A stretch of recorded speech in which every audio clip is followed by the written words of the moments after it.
Chapter 301. 2 chapters are 17,000 words.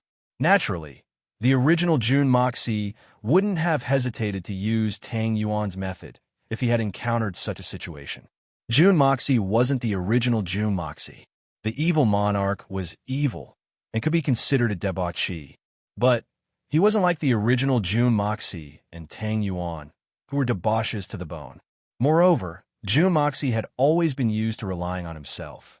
So, he had always been a vigilante and punishing evil. The original Jun Moxie was used to using his power to oppress others.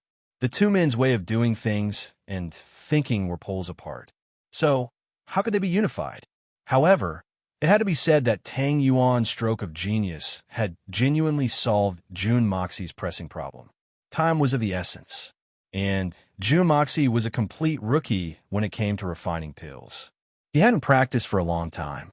Moreover, he didn't even have the necessary ingredients, but Fatty Tang had solved the biggest problem. His method was indeed a bit despicable, but Jun Moxie certainly wouldn't blame him. He would give the bosses of these families some money as compensation. It would be reasonable for them to make up for their losses. This kind of thing was obviously unfair to them. But how could there be true fairness in this world? This young master can cross over. Can you? This isn't fair. Heaven and earth aren't complete. There's no such thing as absolute fairness in this world. So, why do you have to think of everything as perfect? However, it didn't matter whether it was fair or not. He would officially start refining pills tonight. That was the most important thing. Jun Moxie was looking forward to seeing what he would refine. The cold-blooded master Lei Wu Bei appeared in the sky above the Jun family's courtyard. His complexion was pale gold. Solitary Eagle, what time is it? The Silver City's people have already started to move. Are you still not going to move? How long do you plan to delay? Are you afraid of the beast tide? If one were to look carefully, they would be able to see that this cold-blooded sovereign's complexion was not very good. His eyes were also faintly bloodshot, and the condition of his spirit was extremely poor. To be able to cause a sovereign-level expert to have such an appearance, the instigator could definitely be proud. If I want to leave, I'll leave. If I don't want to leave, I won't leave. I'll leave whenever I want to. Why do you care? Solitary Eagle retorted in an extremely displeased tone. Solitary Eagle was frustrated. Why did this supreme summon come out of nowhere at such a critical moment? You should have waited until I had comprehended the 9 styles of the ghostly hawk. If I leave for the southern heaven region now, the journey will be long. Plus, there are important matters waiting for me. Who knows when I will be able to come back and cultivate in peace? Did you think it was easy for me to get such a good opportunity? If he really missed it, where could he go to buy medicine for regret? Lei Wu Bei snorted and spoke in a gloomy tone. This old man is leaving today. Solitary Eagle, there are only the 2 of us in the Tianxiang city at the moment. We have some personal grievances between us, but we'll have to put them aside for the time being because of the supreme summon. You're one of the 8 great masters. You should know the consequences of violating the supreme summon. This old man wanted to travel with you, but I didn't expect you to be so unappreciative. Not to mention the solitary falcon. Even Jun Mo Xie was startled by Lei Wu Bei's words. When did the cold-blooded sovereign ask someone to travel with him? Moreover, it's Solitary Eagle. This is even more unimaginable. However, the 2 of them didn't know that Lei Wu Bei had been frantically searching the Tianxiang city for the enemy who had killed his disciple. He had been searching for the so-called supreme assassin Chu Qihuan in his mind. Lei Wu Bei's mental state had been extremely tense, and he hadn't dared to relax in the slightest. He had been constantly on guard against Chu Qihuan's deadly sneak attacks. He had persisted until now, and had become physically and mentally exhausted. Lei Wu Bei was a great master. Anyone else would have had a nervous breakdown by now. He had received the supreme summon at the moment and thought about the long journey to the southern heaven region. Whether it was the forests or the inns along the way, they were the easiest places for an assassin like Chu Qihuan to take advantage of. Moreover, the enemy was in the dark while he was in the light. He was afraid that his illustrious reputation would go down the drain if he wasn't careful. Therefore, he had decided to ask Solitary Eagle to travel with him. He and Solitary Eagle had their differences, but it wasn't an irreconcilable enmity. Chu Chihuan wouldn't dare to assassinate either one of them if he could get Solitary Eagle's help and travel with the two great masters. A figure flashed, and Solitary Eagle appeared in front of Lei Wu Bei. Lei Wu Bei, tell me the truth. What are you planning? Are you afraid? Lei Wu Bei snorted in a provocative manner. Afraid? Ha ha ha. This old man knows that you're trying to provoke me. But I'm going to travel with you. I want to see what kind of tricks you're playing. Solitary Eagle laughed. Wait. Jun Daxiao couldn't keep his cool when he saw that the two men were about to leave. He hastily opened his mouth to stop them. He hadn't forgotten that the people from the Silver Blizzard City had left first. So, they were probably waiting for Solitary Eagle. Lei Wu Bei wanted to borrow Solitary Eagle's strength to deal with Chu Chihuan, but Lei Wu Bei wouldn't lend a helping hand if something happened to Solitary Eagle. So, he wouldn't step in to help him. What's the matter? Solitary Eagle frowned. My master has returned. He wants me to pass on a few words to you. Jun Moxie rolled his eyes and said. Solitary Eagle jumped down with a schwa sound as he heard these words. He seemed to be in high spirits. In fact, he seemed to be impatient. What words? Speak quickly, boy. Lei Wu Bei was left dumbstruck in the sky. Who is this boy's master? How can he have such a great power? Solitary Eagle, one of the 8 great masters, jumped down with just a few words? My master said to let you remember these words. The eagle soars in the sky, like the clouds floating in the sky, the wind flowing in the sky. Not in the eagle, not in the wind and clouds, but in the sky. All things are not empty. All things are empty. Jun Moxie wasn't long-winded. He directly told Solitary Eagle the most important mnemonic formula. Naturally, he had used his own secret telepathy technique. The cold-blooded master, Lei Wu Bei, could only see his lips move, but he couldn't hear a single word. The eagle soars in the sky like the clouds, and the wind flows in the sky.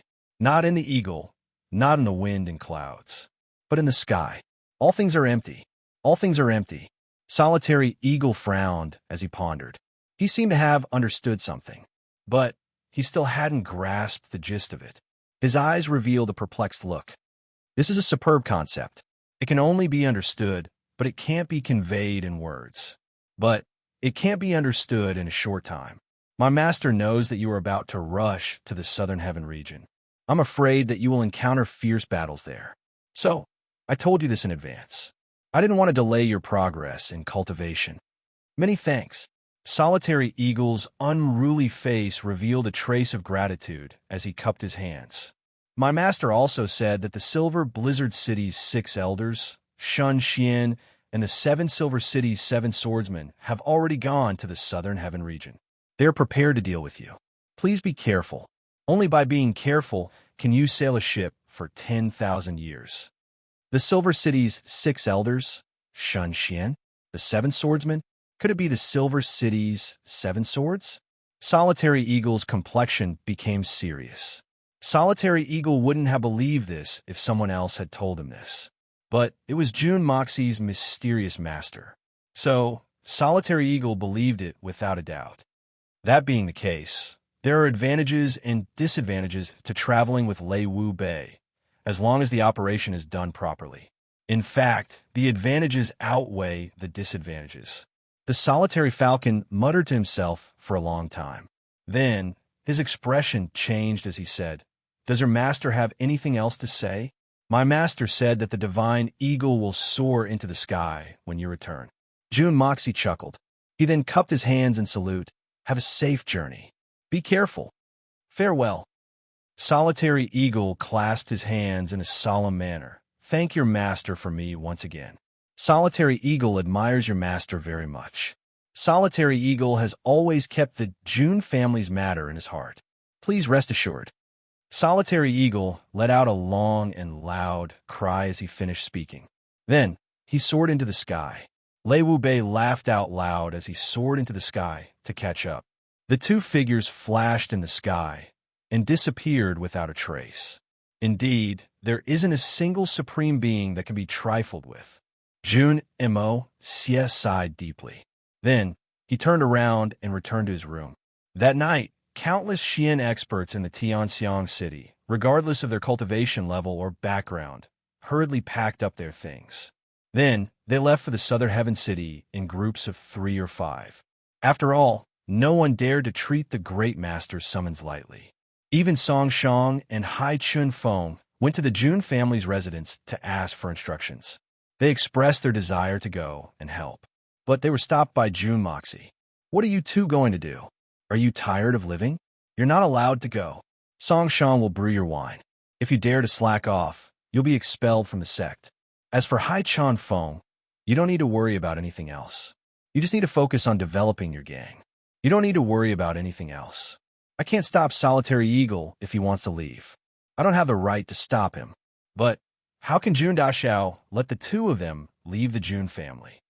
What if something happens in the Tianxiang city if we leave the Jun family's residence? But Hai Chun Feng and Song Shang, these two Tianxian experts, will stay in the capital to take care of the Jun family. Then, the Jun family will be considered as the strongest party in the capital, even if something happens. So, they won't suffer any losses. Even if they don't need to take care of the Jun family, they can't be allowed to go to the Southern Heaven City. Both of them are labeled as members of the Jun family. So, they'll probably be used as cannon fodder by the Xiao family or the Li family if they go to the Southern Heaven City.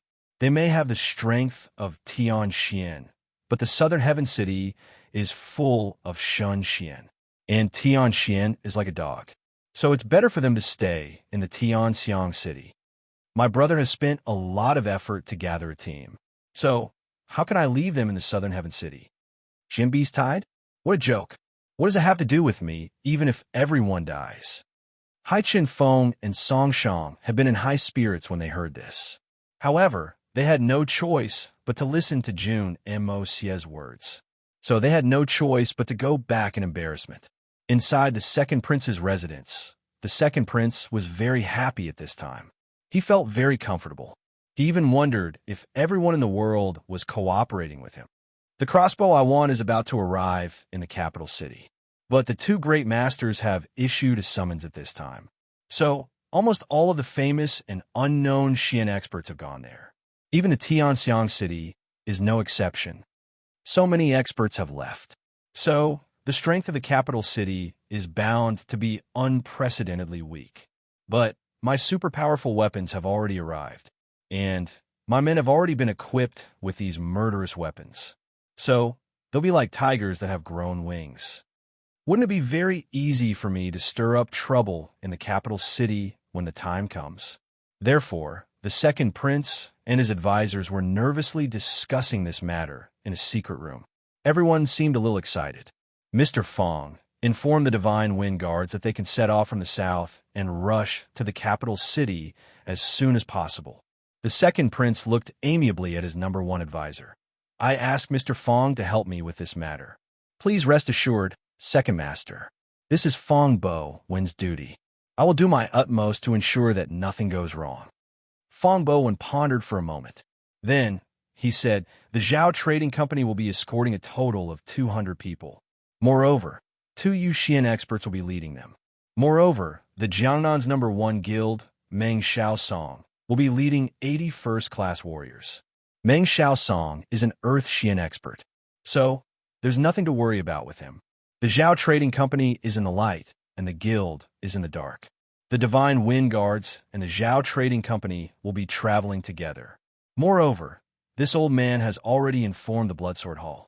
The Bloodsword Hall will be sending 2 Tian Xian assassins, 5 Earth Xian assassins, and 20 Yuxian assassins to secretly escort the Zhao Trading Company. Not to mention that the strength of the influential families in the capital city is at its weakest right now. In fact, such a huge force will be enough to ensure that nothing goes wrong, even on a normal day. Humph! The Bloodsword Hall has never dispatched an assassin with a rank higher than Yuxian for my sake. This has led to several failed assassins. It's a waste of labor and money, but there's no harvest. But this time, the Xian beast-tending crossbow has appeared, and they've unexpectedly dispatched 2 Tian Xian assassins and 5 Earth Xian experts. The lowest level assassin in this group is actually Yu Xian. This kind of method really makes this prince bitterly disappointed. The second prince was indignant, as he angrily said, "The Bloodsword Hall has always been unfathomable. This old man also doesn't understand the reason behind this." Fong Bowen frowned. "However, this batch of crossbows is of great importance to the Bloodsword Hall. So, it's not without reason that they're being so cautious. It's a fortunate thing. One must know that if one doesn't look out for oneself, heaven and earth will destroy them." Fong Bowen's voice suddenly paused here. A trace of doubt flashed in his eyes. Then he felt a burst of fear. It was as if he had thought of something extremely frightening. The second prince didn't notice the abnormal state of his chief strategist. His anger hadn't yet dissipated. He took a few deep breaths and coldly said, "Forget it. Once we get the crossbows, there won't be many uses for the Bloodsword Hall. This is also a good thing. We won't have to suffer from their inexplicable anger anymore." Fong Bowen's white eyebrows were tightly knitted together. A deep worry suddenly appeared in his eyes. He opened his mouth as if he wanted to say something. However, he seemed to think that his idea was ridiculous. It was too fantastic. He swallowed the words that were about to come out of his mouth. However, the faint worry in his eyes seemed to have grown even stronger. The speaker had no intention, but the listener had an intention. The second prince's complaint was nothing more than a complaint. However, in Fong Bowen's ears, it was like a thunderclap on a clear day. Everything that was hazy gradually became clear. Do I still need to think of another way to retreat? On the other side, the second prince had his hands behind his back. He had a confident look on his face as he smiled to himself. With strong confidence and the hope of achieving his goal, he muttered, "If I can take this opportunity to make eldest and third prince truly." He didn't finish his thought, but his face was full of malice. Suddenly, he turned around and said, "Mr. Fong, how is Er's arrangement going? Lady Yu hasn't made any movements in the past few days. Even Lady Yu herself has rarely appeared. Moreover, we've sent people contact her, but the Ni Chong Pavilion's attitude has been quite ambiguous. This is really puzzling." Fong Bowen's words were extremely slow. Moreover, his words weren't very fluent. In fact, he even got stuck several times. It was obvious that his heart wasn't calm. Moreover, he wasn't only thinking about this matter. Humph! A cold light flashed in the second prince's eyes. He was silent for a long time. Then he said, "Let's not talk about that for the time being. In any case, she won't be able to stir up any big waves. What about Chang Chao? What has he been busy with these days? How come I haven't seen his shadow for several days?" Fong Bowen's eyes revealed a trace of disgust. It was obvious that this young Master Chung didn't have a good reputation in the prince's mansion. Fong Bowen continued, "This young Master Chung, this old man hasn't seen him for several days. It seems that he's been busy with something, but he hasn't let anyone know about it. He's very mysterious. Moreover, the Chung clan's people haven't arrived yet. I don't know if there have been any changes this." The second prince frowned. He paced back and forth a few steps. Then, he said in a gloomy manner, "Let's put aside all these trivial matters for the time being. We'll wait for the crossbows to arrive. Then, we'll make a decision." A murderous look flashed across his pale face. A woman and a young master of an aristocratic family. Humph! Who do you think you are? How dare you define me in secret? You don't think that you can act recklessly because of my good impression of you. You'll regret it. And Chang Chao, does he really think that he's a great person? This prince can destroy the Chung clan in a few days. Yes, Fong Bowen was aware of the second prince's murderous look. His white eyebrows twitched. He couldn't help but tremble in his heart. This prince is ruthless and ruthless. But how can he be so shallow? He's so domineering even before he's accomplished anything. How will he fare in the future if he succeeds? He was getting more and more bored. So, he couldn't help but lower his eyes and keep his thoughts to himself. The second prince stared at the moonlight outside the window. Suddenly, his face seemed to be on fire, and a fanatical look appeared on his face. In his eyes, there seemed to be a scorching flame burning. It was as if he felt that he was already a supreme being, the emperor, the June family. June Moxie also couldn't sleep that night. June Moxie had carefully sifted through the list of medicines, and he had managed to collect more than 200 of them in one go. There weren't any rare elixirs among them, and there weren't any legendary heavenly treasures either. But there was an unusually large number of low-grade medicines. Apart from a few that had yet to be discovered in this world, the medicines were all-inclusive. More than half of June Moxie's personal storeroom was filled to the brim. Even Fatty Tang was sent back to rest after all the outsiders had been dismissed. So, June Moxie found 2 trustworthy people to help him, and they went all out in sorting out the medicines. June Dashao didn't have many people he could trust. In fact, there were only 4 of them in the entire June family. So, he didn't dare to trouble Grandpa June and Third Master June. As for the other 2, June Dashao wouldn't stand on ceremony with Kuer. His sister-in-law, Guanxing Han, also had nothing to do. So, she was half willingly and half unwillingly recruited by June Moxie. After all, Guanxing Han was the daughter of a Xianqi aristocratic family. So, she was no stranger to these medicines. So, she could be considered a great help to June Moxie. At the very least, she was someone that June Dashao could trust. June Moxie sat in a place where the light couldn't reach. He was motionless like a wooden statue. He was frowning as he pondered. The 2 women thought that he was thinking about something. But look at his frown. So, they didn't want to disturb him and let him think about it quietly. The 2 women tiptoed and talked softly. They were afraid that they would disturb his thoughts. So, they quickly followed June Moxie's instructions. They weighed the medicinal ingredients according to a certain amount. Then, they mixed them together and wrapped them into a bag. Then, they wrote down the serial number. Although this work wasn't too strenuous, it was still very tiring to carry it out for such a long period of time. Tiredness wasn't a big deal, but the monotony was even more unbearable. The 2 women worked until midnight.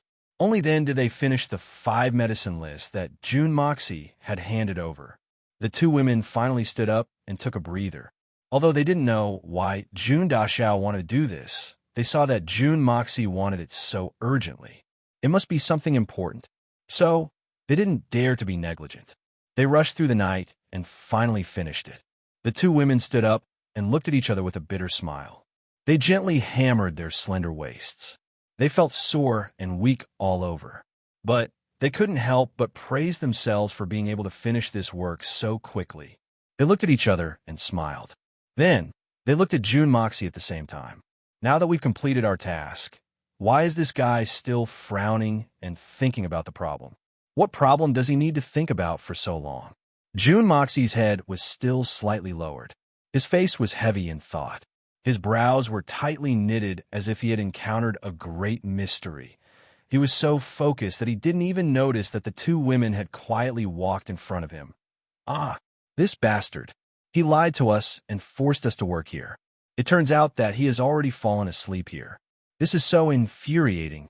Guanxing Han observed for a long time before she finally came to this conclusion. She was instantly furious.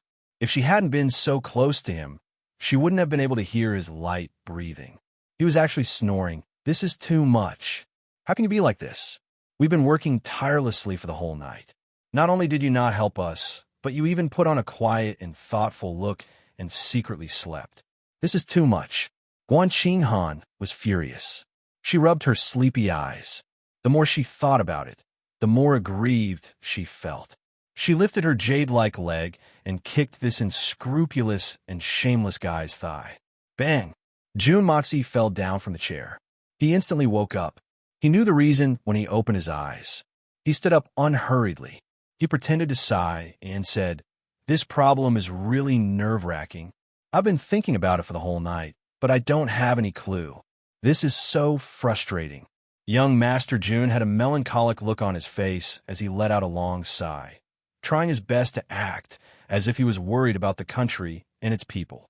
It was extremely realistic, causing anyone who saw his expression to instantly feel that if he couldn't figure out this problem, the world would be destroyed. Guan Qinghan sneered. She pointed her slender, jade-like finger at his chest. She stared at him with her beautiful big eyes and scolded. Jun Sunshao, do you always drool so much when you're thinking about a problem? Jun Moxie hiccuped. He rolled his eyes and said in disappointment, I have this problem. Whenever I'm thinking about something or doing something, I'll be highly concentrated. It's because I don't care about anything around me. So, I don't have time to close my mouth when I'm thinking about a problem. Drooling, this is a very normal thing. What kind of *T is this? Guan Qinghan was angry and amused at the same time. She was about to teach him a lesson with a cold face. However, she saw Jun Moxie roll his eyes. He suddenly smiled warmly. Third, uncle? It's already so late. Why are you here? Guan Qinghan and little Ku were startled and turned around to look. But there was nothing behind them. Jun Wuyi's silhouette was nowhere to be seen. The two women realized that they had been fooled and turned around to flip out. Even the gentle little Ku was furious. But they were left gaping in astonishment as soon as they turned around. Jun Mo Xie had disappeared without a trace in the blink of an eye, and several bags of herbs had also disappeared along with him. This speed was simply godly. The two girls looked at each other in a daze. They recalled Jun Moxie's funny look.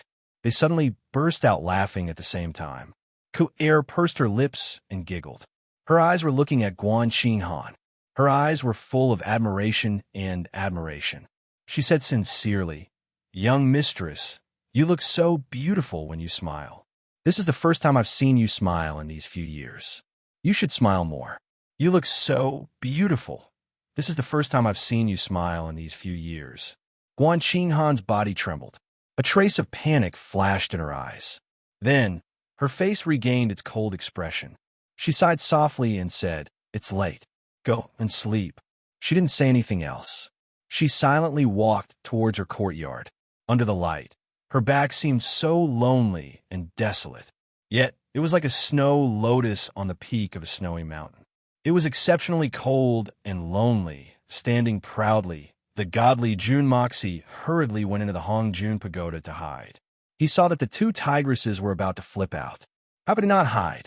The reason why he had slept before was because he hadn't slept for 2 days and 1 night. He was really tired. Secondly, he wanted to recharge his energy to deal with the next round of alchemy. As for the ingredients and formulas that he had picked out, Jun Moxie had already rummaged through the alchemy books to find the 5 types of pills that he could refine with his current cultivation. Chapter 302. 2 minutes and 1. Sorry for the delay. Both the mysterious Yang pill and the minor Yin pill were nourishing medicines that could be used by men and women. They could be refined with ordinary herbs and belong to the most common type of medicine. Even ordinary people would not have a problem taking them. But from the gathering Qi pill onwards, they were high-grade medicines that Xian practitioners and martial artists could use. The gathering spirit pill, also known as the devil's heart pill, when taken during cultivation, the user's mental strength would be highly concentrated, and the user would be fully immersed in cultivation. This was how Du Ju avoided most of the possible situations of Qi deviation. This function sounded simple, but in reality, it was not a trivial matter. It was definitely not easy to obtain, and there was no market for it. Martial artists could be unafraid of external things, and they could be unafraid of pain. But the biggest obstacle was the devil's heart. Very few people were unafraid of it. Who knew how many high-level martial artists were attacked by the devil's heart when they were trying to break through, resulting in a lifetime of tragedy? The higher the cultivation, the more severe the devil's heart's backlash. But with this devil's heart pill, it would basically eliminate the possibility of what happened to Du Ju. This was like holding a life-saving talisman in one's hand. If this devil's heart pill were spread, it would definitely cause a huge uproar in the Xianxian continent. The bloody strife that such a small pill could cause would be extremely tragic. Even if it was not as tragic as the fight for the level 9 Xian Dan, it would not be much different. The 100 herb pill, as the name suggests, was an elixir that specialized in curing all kinds of poisons. Except for some strange poisons that would kill upon contact with blood, and mixed poisons, the 100-herb pill was almost non-toxic.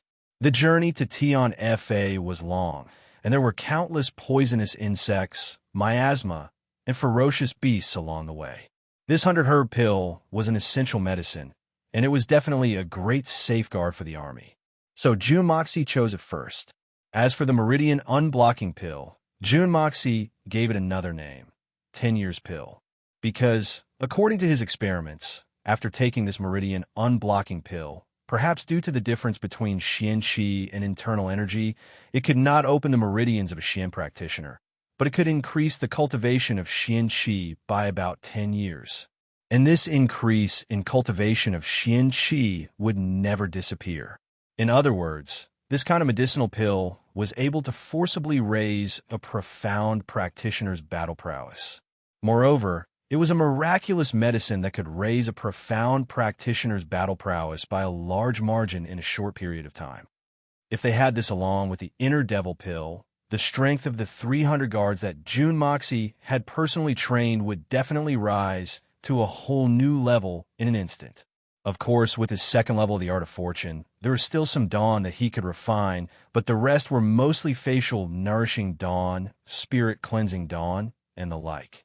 Although they all had their own uses, to the current Jun Moxie, they were not urgently needed and were definitely not his first choice, so he chose to ignore them for now.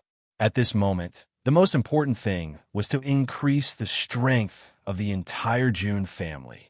Sitting cross-legged in the pagoda and facing the simple and unadorned furnace of good fortune, Jun Moxie circulated his energy to calm his excited emotions. As his emotions calmed down, the originally turbulent flow of the art of unlocking heaven's fortune slowly turned into a stream of calm water. Suddenly, he felt his mind become exceptionally clear. "Hey!" Jun Moxie shouted in a deep voice. His hands drew a circle in the air, and with a dazzling speed, he quickly pinched out several strange hand seals. What was strange was that every time he pinched out a hand seal in the air, a strange hand seal would appear in the air and fly into the furnace of good fortune one by one. Boom! The flame of primal chaos, which had been slowly burning under the furnace of good fortune, suddenly burst into flames. In a split second, the jet-black flames sprang up and enveloped the entire furnace of good fortune. At the same time, Jun Moxie raised his hand and pointed his index finger straight at the furnace of good fortune. With a loud bang, the furnace of good fortune began to spin in the air. Then, a 7-colored brilliance appeared on the body of the furnace of good fortune, reflecting countless strange patterns. Suddenly, all the patterns disappeared, and the 7-colored brilliance disappeared. The furnace of good fortune was still spinning in the air, but with a buzzing sound, the lid of the furnace flew into the air. Jun Moxie's empty right hand waved, and a bag of medicines fell into the furnace. In an instant, the entire space was filled with a rich medicinal fragrance. The fragrance disappeared as soon as the lid of the furnace of good fortune fell, and the flame of primal chaos rose sharply. Then, Jun Moxie's outstretched finger that was pointing at the furnace of good fortune was wrapped in a pitch-black flame. Jun Moxie felt the spiritual energy in his body surge out of his fingertips like the opening of a great river. Almost at the beginning of the process, Jun Daxiao, who had been smooth sailing all this time, finally began to complain for the first time today. "Oh my God, is this alchemy or is this blood extraction? This feeling is simply the terrifying taste of being sucked dry in a split second. Refining a small alchemy pill actually requires such a high intensity and large amount of spiritual energy. And this is only refining the most basic and common alchemy pill. If I were to refine a precious alchemy pill with a higher starting point, wouldn't I directly die from exhaustion? This is too exaggerated. Damn it, I have read The Journey to the West. Look at how easy it was for the Taishang Lao Jun to refine alchemy pills. All he had to do was stroke his beard and flick his horsetail whisk. Then, an immortal pill came as a breeze. Moreover, it was the kind that could bring one back from the dead, make one immortal, and become an immortal. But Why is it so difficult for me? I only want some ordinary stuff that can heal injuries, cure poisons, and increase my cultivation by a few years. Is there a need to suck my soul dry like this? June Moxie grumbled in his heart, but his spirit and hands did not dare to be negligent. He did his best to maintain the stability of his mind. He allowed the spiritual energy in his body to surge out like a river. After a long time, bang! The furnace of good fortune let out a loud sound and fell back to the ground. The black chaos spiritual flame also returned to its original color and continued to burn slowly. As for Jun Dashao, he was completely exhausted. He did not even have the strength to move a finger. He panted heavily and felt the spiritual energy from the Hongjun Pagoda crazily surging into his meridians. He felt as if he had run 5 kilometers with a huge rock on his back. He wished he could stick out his tongue to catch his breath. If not for the huge amount of spiritual energy from the Hongjun Pagoda, the exhausted Jun Dashao would have fallen into a deep sleep. The exhaustion of the body was secondary. The most important thing was the exhaustion of the soul. If it was not replenished in time, it would lead to serious consequences. After a long time, he finally felt the spiritual energy in his meridians fill up a little. Jun Moxie struggled to crawl up and congealed some spiritual energy. The furnace of good fortune opened with the help of the spiritual energy. Jun Moxie stretched his head out to take a look. His hands and feet started to tremble. Inside the furnace of good fortune, besides a small pile of ashes, there was nothing else. I'll fuck your uncle. Hitman Jun was flabbergasted for a long time. He then cursed angrily. I don't believe that I can't refine a pill with my talent. It's just an ordinary pill, and I still have to refine it a second time. He sat cross-legged, began to absorb the spiritual energy, and began to operate the art of good fortune. Then crap. Hitman Jun couldn't believe his eyes as he looked at the result of the second attempt. It's actually, okay, I'll fight you. Let's see who's the best between us. The cycle repeated itself, bang. Crap, I don't believe that I can't refine this trash. If 10 times isn't enough, I'll refine it 100 times, 1,000 times. He cursed angrily. Then, he began to vent his anger. Then, he sat cross-legged, began to operate the art of good fortune. And the cycle repeated itself. The unbearable cursing and the hysterical venting began once more. He didn't know how many times he had done it, but finally, wahahaha, I'll fuck your 6th uncle. You trash. I'll turn you into ashes. Why aren't you changing? You bastard. I won't recognize you if you change your attitude. F*CK, mother of *Cur, you're evil. Can you be more evil than me? Humph. Inside the Hongjun Pagoda, Jun Dashao looked like a beggar. No, Jun Dashao's appearance was worse than a beggar's. His face had turned green, and he looked like a zombie. His whole body was trembling as if he was having an epileptic fit. His chicken claw-like black hand were clutching a sparkling and translucent pill. He was laughing wildly, jumping up and down as if he had gone mad. Jun Moxie clenched his teeth as he looked at the pill in his hand. He had an impulse to throw it on the ground and then stomp on it a few more times. Damn it, you made me suffer so much, and you've been torturing me for so long. But if I were to disregard you after I've succeeded and then trample you to pieces, how satisfying would that be? How satisfying would that be? How comfortable would that be? Jun Dashao steeled his heart, but in the end, he couldn't bear to do it. Crap, my brain would have been short-circuited if I'd really crushed it. I'll let you be awesome. Wait until I've swallowed you into my stomach. My intestines will move, and I'll digest you. You'll become the best punishment for you. As he continued to mutter curses to himself, he carefully took out a small jade bottle. As if he was serving his ancestor, he carefully placed the rubbish in his mouth into the bottle. In the end, there was only one left in his hand. Without thinking, he swallowed it into his mouth. He chewed on it a few times, and only swallowed it down after chewing it to mush. It seems like the effect is not bad. Jun Moxie savored the taste of the mysterious yang pill in his mouth. His face was full of aftertaste. Looking at the medicinal ingredients that he had brought in, Jun Moxie's face turned bitter. How long would he have to practice for? Counting the ingredients of the mysterious Yang pill, there were originally 100 bags. Now, there were only 78 bags left. In other words, he had refined it 22 times. He didn't know if it was luck or coincidence that he had succeeded once.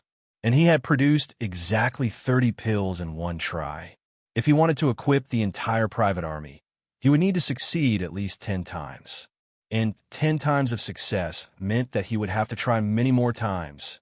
F***CK? I'm going all out. Jun Moxie clenched his teeth and plopped down on the ground. Once again, he began to accumulate his spiritual energy. It had to be said that Jun Moxie's endurance was really strong. It had definitely exceeded the limits of a normal person's tenacity. Other people would not turn back until they hit the wall. But Jun Moxie did not turn back even after hitting the wall. Even after hitting the wall, he did not turn back. He was a classic example of someone who would hit the wall but still want to smash the mountain. With Jun Moxie's current spiritual energy and the assistance of the second level of the art of unlocking heaven's fortune, after activating the furnace of good fortune and the flame of primal chaos, he could at most complete one round of refining. After that, the spiritual energy in his body would be completely exhausted. It would not be an exaggeration to say that not even a drop would be left. What kind of uncomfortable feeling would a Xian or warrior feel when their Xian Qi and internal energy are drained? It would be similar to the feeling of having one's head heavy and feet light, cold hands and feet, and having one's mind muddled. Moreover, these symptoms would be magnified by 10 or 20 times. This statement was absolutely not an exaggeration. In addition, one would clearly feel that one's soul would tremble in the depths of one's sea of consciousness. In fact, it would feel as if one's soul would fly away and scatter at any time. It would be an absolutely hair-raising experience. It was also a stroll in front of the gates of hell. An average person wouldn't be willing to try a second time after experiencing this kind of tempering. Moreover, they would feel pain and lingering fear every time they thought about it. Even a person with strong willpower would reach their limit after trying 3 or 5 times. However, Jun Moxie and Jun Dashao had succeeded 22 times in his first attempt. The most awesome thing was that the first 21 attempts had been a failure. Moreover, looking at his determination, it seemed that he would continue to refine if he didn't succeed after 22 attempts. Who would dare to say that they were more tenacious than the hitman Jun? More demonic? Not to mention the purity of the spiritual energy. Even the tempering of one's mind was no small matter. It was an absolutely unimaginable matter. The current situation was that he had finally succeeded in refining this pill. Moreover, Jun Dashao still wasn't willing to give up. In fact, it seemed as if he was going to use up all the medicinal ingredients in one spurt of energy, such an abnormal degree. Even if a certain alchemy grandmaster in the cultivation world saw it, he would immediately pass out with his eyes rolled back. This was a monster, or perhaps it should be said that he was an evil being. Jun Moxie naturally didn't know about this. Even if he knew, he wouldn't have cared. He was in high spirits as he continued to refine pills. Then, he would put the refined pills into a small jade bottle with a miserly expression on his face. Each jade bottle could hold 100 pills. One bottle was full. Then another bottle was full again. And then another bottle, perhaps it was because of his previous failures. The current Jun Moxie was unexpectedly very skillful in refining pills. Looking at this posture, it seemed as if he was the reincarnation of the old lord. Perhaps it was because of his previous failures. Now that he had experience, the failure rate was very low. Basically, he would succeed in refining pills every 3 times. However, this wasn't the most important thing. The most important thing was that Jun Moxie's spiritual energy recovery speed was getting faster and faster. In the beginning, he would be as tired as a dead dog after refining a furnace. Now, he would only need to take a few heavy breaths after refining a furnace. Then, he would completely recover after meditating for a while. Then, he would be able to start the next furnace. This speed had increased by more than 2 or 3 times. The efficiency could be said to be quite high. This also meant that through this round of pill refining, not to mention the final number of pills that could be formed, there would be great benefits to Jun Moxie's consciousness and his spiritual energy. Moreover, it was a huge and far-reaching benefit, especially after experiencing those 21 consecutive failures. The condensation of Jun Moxie's spiritual energy and the strength of his consciousness had already grown to an extremely high level. At the moment when he finally succeeded, the sudden burst of ease and strength showed that Jun Moxie had made great progress in this round of pill refining. However, Jun Moxie himself didn't know any of this. He didn't even pay attention to this aspect at all. Jun Daxiao was in a transcendent state of selflessness, thoughtlessness, and thoughtlessness. He was completely focused. Right now, his mind was filled with only one thought: refining pills. Refining pills. Refining pills. Refining pills without a care for anything else. There's no time. Time is too tight. I have to make the best use of every moment to refine pills. His expression, from the initial excitement of seeing the pills, gradually became calm and natural. Then it became as if it was only natural, and then it became stupefied. In the end, it was as if he was having a normal meal, as if he was eating the most ordinary cabbage, and it was the cheapest kind of cabbage, the kind that could be bought with a dime for a few caddies. I'm sick of eating it. When it was time to refine the meridian connecting pill, a huge discovery finally woke Jun Moxie up. CK. The spiritual energy in my body actually supported me to refine 3 batches of pills in a row, and I actually didn't feel tired. What's going on? Is it because this pill doesn't consume as much spiritual energy as the previous ones? That's not right. These pills are of the same level, and this meridian connecting pill is the most difficult to refine in this level, and it consumes the most spiritual energy. I remember when I was refining the first batch of pills, wasn't I already exhausted before I could persist to the end? Why is it now? Jun Moxie's thoughts moved, and he immediately restrained his spiritual energy to look inside his body. With one look, he was immediately shocked. In his meridians, the spiritual energy that was originally in a formless and shadowless state. When he broke through the first layer, he gradually felt it. When he broke through the second layer, it had already turned into a faint mist. Now, although it was still in the shape of a mist, it was much thicker than before. In fact, it even had a slight feeling of solidification. Could it be that I've only refined pills for a while? How did my spiritual energy increase so quickly? How could Jun Moxie know that he was only refining pills? With this method of refining pills, every time the spiritual energy was exhausted, he would only replenish it.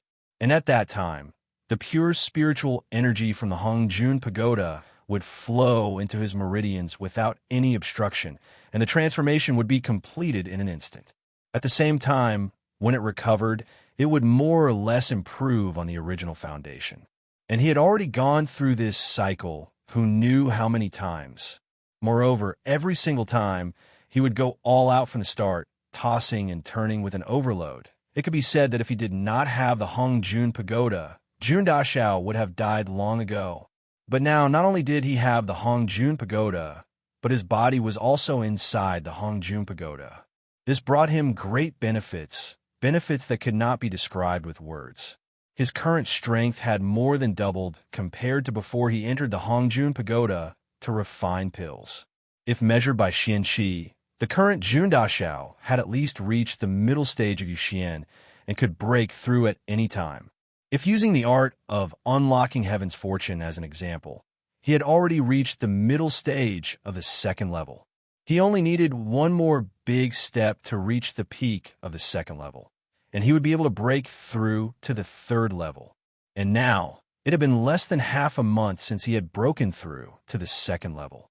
In other words, during this period of time when he was refining pills, he had completely immersed himself in it, and had raised his cultivation by 2 levels. A whole 2 levels of improvement, to an ordinary person, was something that they would not even dare to think about. Xianqi cultivation, under the silver level, was relatively fast to advance. But once one broke through to the silver level, every step would be more difficult than the last. Any martial art was like this. the higher the level, the harder it was to break through. Just like the two Tian Fa kings of the Tian Fa forest. Their innate talents far surpassed the ordinary people, and they could be said to be blessed by the heavens. However, they had been stuck at their bottleneck for decades, and there was no sign of a breakthrough. In these decades, they had also been improving every day, but they had not been able to break through. And once June Moxie had the possibility of helping them break through, they would crazily follow him. This was a clear indication of the difficulty of breaking through. It was definitely not something that an ordinary person could imagine. June Moxie let out a long sigh, and his mind was in a state of ecstasy. He felt an inexplicable sense of relaxation, and instantly felt a sharp pain in his head. Ever since entering the Hongjun Pagoda, June Moxie had long forgotten how much time had passed. He also did not know how long he had been here. But at this moment, his head was incomparably painful, and his whole body was powerless. Although his chi was still abundant, his body had no strength left.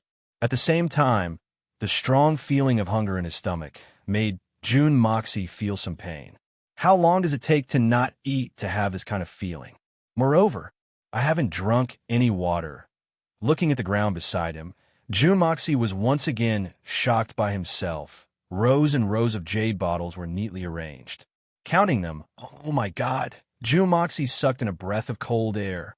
This is really refined by me. F***CK. I'm so abnormal. I'm really not a human. 5 bottles of mysterious yang pills, 3 bottles of minorine pills, 6 bottles of demonic heart pills, 15 bottles of Hunter Solutions pills, and 8 bottles of unblocking meridians pills. F***CK. This brother's really too great, too awesome, too handsome, too. There are no adjectives that can describe this brother's strength. These pills are all strength. Once these are given to the 300 bodyguards, to what extent will their overall combat strength increase? This is definitely an extremely terrifying matter. June Moxie praised himself as he hurriedly rushed out of the Hongjun Pagoda.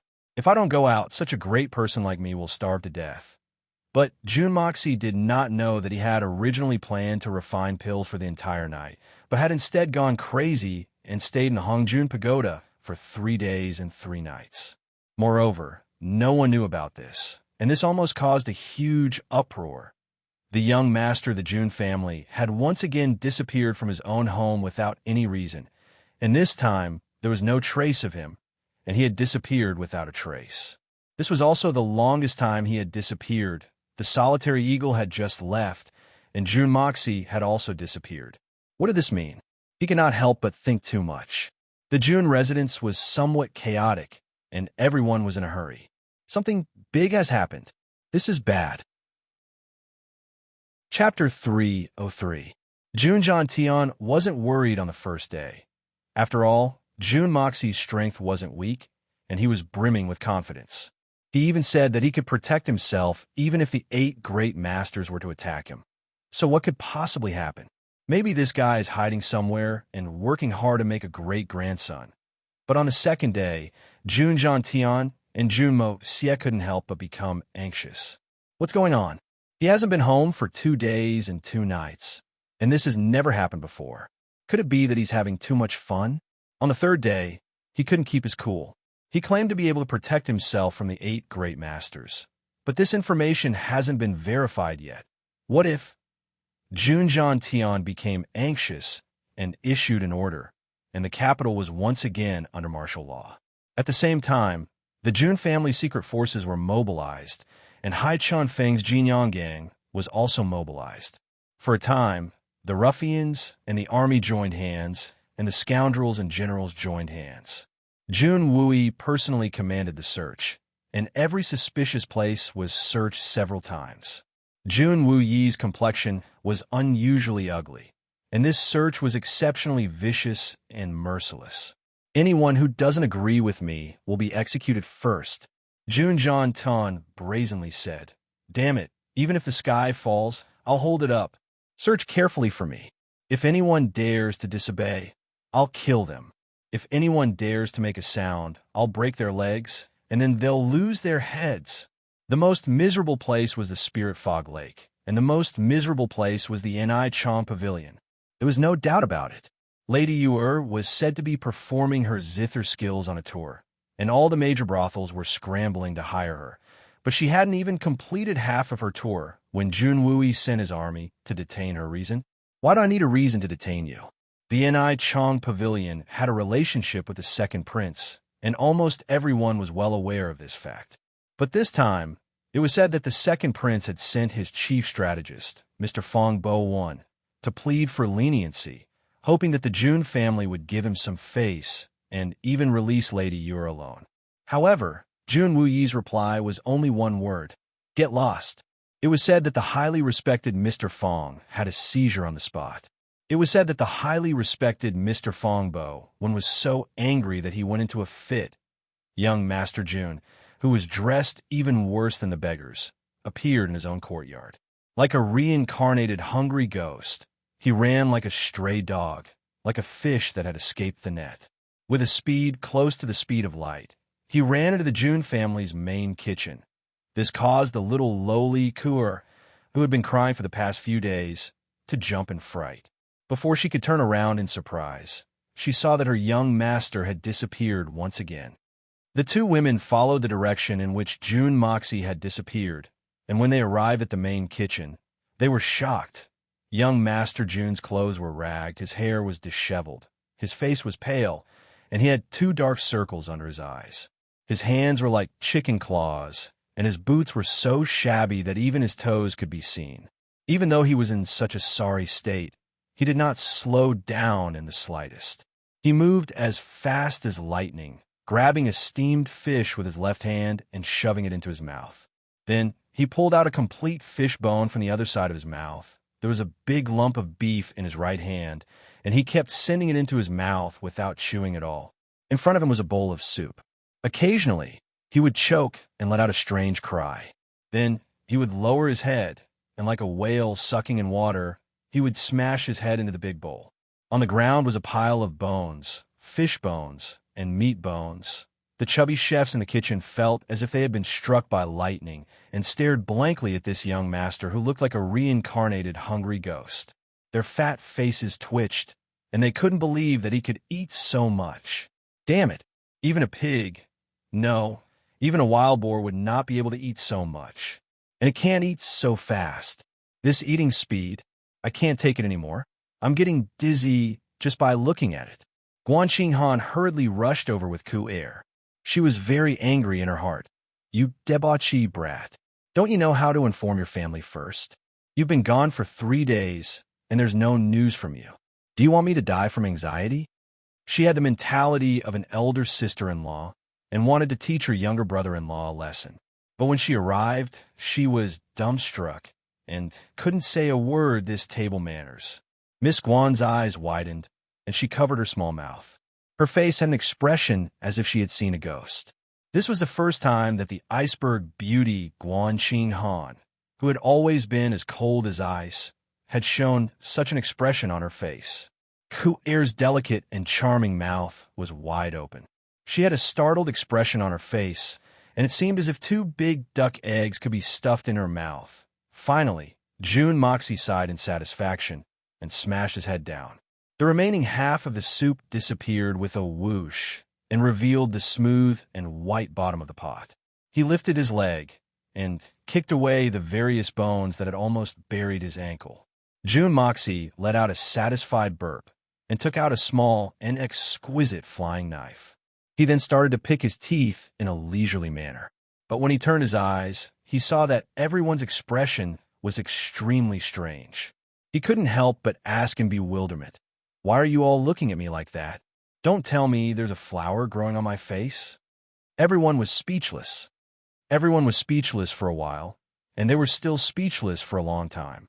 It would be strange if they could say anything in the face of such thick skin. "What have you been doing these past few days?" Guan Xinghan was the first to come to her senses. She pretended to be dignified as she interrogated him. "I've been these past few days?" "Aha!"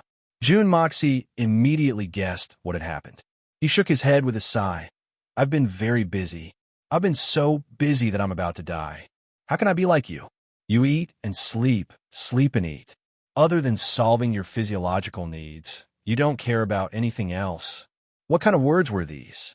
Guan Qinghan's face was frosty, and she said fiercely, "What did you say?" "What did I say?" "Ha," I said. "Big sister-in-law and Ka'er are getting more and more beautiful. Every time I see you, I don't know what to say. Especially big sister-in-law, you're not only beautiful, but you're also getting younger. When I see big sister-in-law in the future, I really don't have the nerve to call you big sister-in-law. If others don't know, they'll definitely think that you're my younger sister."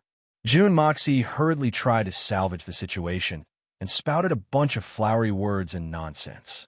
Hearing this, Guan Qinghan and Ka'er were stunned. They knew that out of 10 of this mischievous brat's words, at least 8 of them were fake. But hearing him praise their beauty still made them feel a little happy.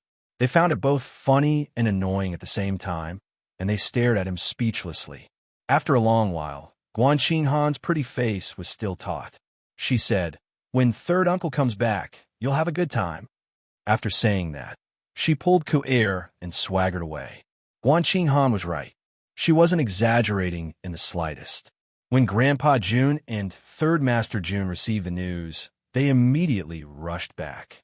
Facing June Dashao, they immediately unleashed a torrent of thunderous anger. June Dashao's hair had almost turned silver, and his hair was covered with spittle. The thunderous rain was so intense that June Dashao didn't even have the time to show off. After enduring the barrage of curses with great difficulty, he took out a set of pills. In one mysterious yang pill, one devil's heart pill, and one 10 years pill. Facing the 2 big shots who had just rained down curses on him, he still had to crazily flatter them. And this thing is indeed a good thing, but it can't be eaten too much. At the very least, it's not suitable to be consumed in large quantities. This mysterious yang pill can be stored for 10 days. Taking it frequently as a health supplement is not a problem, but the 10 years pill is a one-time deal. Only the first pill is effective. Eating too much of it is useless. It's a pure waste. Jun Jiantian and Jun Wui pinched the pills with their fingers. The expression on their faces was very incredulous. After all, the effects that Jun Dashao had described were too miraculous. Even the 2 of them looked at June Moxie with a gaze that said, "Who are you trying to fool? These pills can increase one's cultivation by 10 years? That's nonsense." The 2 of them had the same expression. However, under the protection of June Moxie, the 2 of them swallowed the pills. They finished circulating their energy and stood up. However, they had an almost crazed look on their faces. Feeling the 10 years' worth of cultivation increase within their bodies, the 2 of them looked at June Moxie with green eyes. This kind of expression made June Moxie think of the dark mountains, a pack of wolves. Such a good thing. How many more of them do you have? Hand them all over to this old man. Hurry up and don't make things difficult for this old man. Do you hear me, you little bastard? This was Grandpa June's roar. Grandpa June's face was full of excitement. He directly lost his composure. Not only did he speak incoherently, he even grabbed his grandson's clothes, lifted him up, and shook him in the air. He was like a dried salted fish being hung on the eaves of a house. Grandpa June was very greedy. Once he opened his mouth, he said in a very overbearing manner, "You see, your grandfather opened his mouth first. Of course, you have to take care of him first. I don't need a lot. Just give me 100 or so bottles. No matter how many there are, you can give them all to your grandfather." Look at him. Jun Wui, Third Master June, is so generous.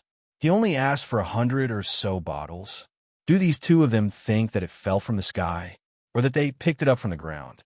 This was a genuine, immortal, spiritual recipe. June Moxie groaned and fainted. This is too shocking. Even if they were picking up dirt from the ground, they would still need to bend down and use some strength. Moreover, this is a pill. Brother, this is not cabbage that can be found everywhere. How could the 2 of them allow June Moxie to pretend to be dead? From the looks of it, with this elixir in front of them, even their grandson and nephew, the only heir of the June family, would have to step aside. Grandpa June bluntly grabbed June Sun Xiao's cheeks and pulled. Third young Master June's face instantly turned into a pig's head. As for Third Master June, his methods were relatively gentle. He only pinched his nephew's manhood. There were no repercussions, only a purple patch, pretending to faint in front of the two of us. You've really misunderstood your little brat's heart. You made a mistake in your calculations. Jun Dashao screamed as he woke up. He wanted to cry, but had no tears. I really don't have any more. I don't have any more even if you beat me to death. Please let me go. Who are you trying to fool? I saw you take out a few bottles just now. Isn't it a waste to leave such a good thing in your hands? Quickly hand it over. Are you looking for trouble? Grandpa June was very straightforward. He grabbed his grandson's ankles and lifted him up. Then he shook him violently. It was as if a naughty child had grabbed a ripe jujube tree. The only difference was one was upside down. Jun Dashao was unable to endure the abuse. So he finally confessed. Let go. I can't take it anymore. I'll give it to you. I'll give it to you, okay? Only then did Grandpa June put down his hand. Both father and son glared at Jun Mo like a tiger watching its prey. Jun Dashao crawled up. The first thing he did was to slap his own face. Who asked you to show off again? Look, something happened, right? He knew that this thing was very tempting. In front of this elixir, grandfather, grandson, uncle, and nephew had no feelings. Then he thought about it again. Something is wrong. I made this thing for the June family. So, why am I being treated like a traitor? All kinds of tortures were brought out. The only thing missing was a tiger stool and chili water. He slowly took out a bottle of mysterious yang pills, a bottle of demon heart pills, a bottle of 100 solutions pills, and a bottle of 10 years pills. He placed them on the table. Then he spread out his hands. That's all. I don't believe it. Take more. The two of them roared at the same time. I really don't have any more. Jun Dashao's face was full of sincerity. Grandpa, this is enough for 100 people. My master only gave me this much. He thought, what do you want this stuff for? It's just to increase the strength of my trusted subordinates. But some people aren't that reliable. I'll keep the rest for myself. What? You have enough for 100 people? The two of them found it hard to believe. Even half of such a precious elixir was rare and hard to find. In fact, Third Master June was only joking when he said that he needed more than 100 bottles. A bottle of this kind of elixir could only contain 3 to 5 pills. So, how could they not be dumbfounded when they heard Jun Dashao say that these unremarkable bottles contain enough for 100 people? It's true. My master used a lot of his strength to refine these elixirs. Otherwise, how could I have sent people to collect so many herbs? But my master said that his vitality was greatly damaged this time. So, he won't be able to recover without 3 to 5 months. Moreover, the main ingredients for refining elixirs have been used up. So, he won't be able to refine any more elixirs for a long time. So, these are the only ones left. Be careful when you use them. Jun Dashao naturally had to exaggerate a little.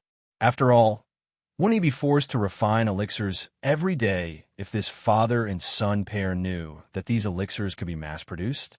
The two of them felt that this was quite reasonable. Only an expert like Mo's master could refine such a divine elixir. So, it was even more reasonable that they couldn't refine more. After all, wouldn't it be child's play if these elixirs could be mass-produced? The two of them reached out and pulled Jun Moxie to the side. Then, they reached out to grab the elixirs. Mine! Mine! Bang! Bang, bang, bang. It was obvious that the two of them were fighting over the ownership of the elixirs. Jun Moxie slipped out of the hall, ignoring the shameless and unscrupulous father and son pair. Anyway, no matter how much they fought, nothing would happen to them. They could do whatever they wanted. He had better go about his own business. Intentionally or unintentionally, Jun Dashao arrived at Guan Qinghan's courtyard. Guan Qinghan was sitting quietly under the flowering tree in the courtyard, quietly admiring the flowers in front of her. Her expression was tranquil, and no one knew what she was thinking about. She clearly heard Jun Moxie's footsteps, but she still didn't have any intention of turning around. What's the matter? An indifferent voice asked. It's nothing much, just a few elixirs. They're pretty good. Try them and see if they taste good. Jun Moxie laughed dryly. Oh, Guan Qinghan slowly turned around. Ling Ling looked at him indifferently. What kind of elixirs? Just a few elixirs that I got. They're very effective. Do you dare to eat them? Jun Moxie almost blurted out the two words in his heart. He thought about it, but he didn't dare to say it. Why wouldn't I dare? Afraid that you'll poison me? Guan Qinghan smiled unexpectedly. Immediately, Jun Moxie's eyes widened. The frosty beauty suddenly broke into a smile. It was breathtaking, shocking, and unexpected. Although you, Jun Moxie, Jun Dashao, are still somewhat unbearable, but after this period of time, I know that you're not the kind of person who relies on despicable means. Besides, I'm still your sister-in-law. Guan Qinghan reached out and took the 3 elixirs from Jun Moxie's hand. Shaoyin Pill, Inner Demon Pill, and 10 Years Pill. It was the quota for women. She glanced at Jun Moxie indifferently. Without the slightest hesitation, she raised her head and swallowed the elixir. Jun Moxie glared at her. Just as he was about to tell her to wait until she was practicing, Guan Qinghan had already swallowed the elixir. He couldn't help but exclaim in surprise. Looking at Guan Qinghan swallowing his elixir without any doubt, Jun Dashao suddenly felt a wave of regret. If I knew that this sister trusted me so much, why didn't I concoct an aphrodisiac? What a blunder. Bah, this must be the thoughts of the former Emocia. I'm so pure. How could I be the kind of person? Guan Qinghan had just swallowed the elixir. She was about to ask what kind of elixir it was and what kind of effect it had. Suddenly, she felt a burst of gentle heat gushing up from her dantian. Her entire body felt warm and comfortable. Then, the Xian energy in her body started to circulate on its own. It was like the waves of a great river crashing against her meridians. The warm current in her dantian was constantly emitting new hot energy to fill her meridians and transform into exceptionally pure Xian energy. The elixir that Jun Moxie had given her had the miraculous effect of enhancing her strength. Guan Qinghan was incomparably shocked to discover this. She couldn't help but feel a little regretful for her own recklessness. This was a critical moment. She was at the peak of silver Xian and was about to break through to gold Xian. So, she could feel the enormous medicinal power of the elixir after taking the elixir. Breaking through to gold Xian was imminent, but she was outside at this critical moment. There was no one to protect her, and there was only her brother-in-law by her side. Why didn't this brat explain it clearly? How could this thing be so careless? I thought it was just some ordinary candy. However, Guan Qinghan didn't have the time to think about it. The enormous and extremely pure medicinal power of the elixir had already filled her limbs and bones. It was steadily advancing towards the gold Xian realm. She felt a burst of discomfort all over her body, and her consciousness started to blur. Guan Qinghan's cultivation was still too low. She was only at the peak of silver Xian. She was even inferior to Jun Dashao. With Grandpa Jun and Jun Wui's Tian Xian cultivation, they could naturally consume this 10 years pill without any qualms. They could also endure the impact of the elixir and use it to increase their cultivation. They wouldn't even feel any difference. That was because their foundation was deep enough. However, Guan Qinghan couldn't. There was a difference of more than 10 levels between her and these two men. She had only cultivated for 10 years. But now, she had suddenly gained 10 years' worth of cultivation. It was almost the total amount of Xian Qi she had ever cultivated. Moreover, it was far purer. Moreover, she had never experienced Jun Moxie's cruel training. How could she persevere? She had already consumed the Devil's Heart pill. Otherwise, she would have gone berserk long ago. Guan Qinghan felt as if her entire body was about to explode. Her consciousness was also gradually blurring. She couldn't help but feel a sense of despair. Could it be that this life is going to end in such an inexplicable manner? Her brother-in-law, Jun Moxie, had finally gotten better. He had even given her a few heaven and earth elixirs. It was clear that Jun Moxie had already turned over a new leaf. Moreover, he was also quite concerned about her. However, she had never expected that her body's endurance would be far too weak. she would actually die from the nourishment of these heaven and earth elixirs? Guan Qing Han couldn't help but feel a trace of amusement. There was also a faint feeling of reluctance in her heart. If it had been a few months ago, death might not have made her feel anything. It might even be a kind of release. But now, where did this trace of reluctance come from? The corners of Guan Qing Han's mouth curled into a melancholic smile.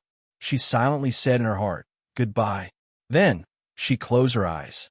However, just as she closed her eyes, she opened them in shock. Her eyes were filled with horror. Guan Qing Han suddenly remembered that, with her status, the most appropriate thing to say at the moment of her death was, "I'm coming," and not "goodbye." Goodbye? Who am I going to say goodbye to? Who am I unable to let go of in my heart? Guan Qing Han didn't have time to think further. Suddenly, a warm palm gently but firmly touched the middle of her back. Then, a cool and refreshing strength penetrated into her body. Guan Qing Han's blurry consciousness instantly became clear. It felt as if she had fallen into a cold pond on a hot summer day. She felt a burst of bone-chilling pleasure. Then a pure power slowly flowed out from that warm palm and flowed into her meridians.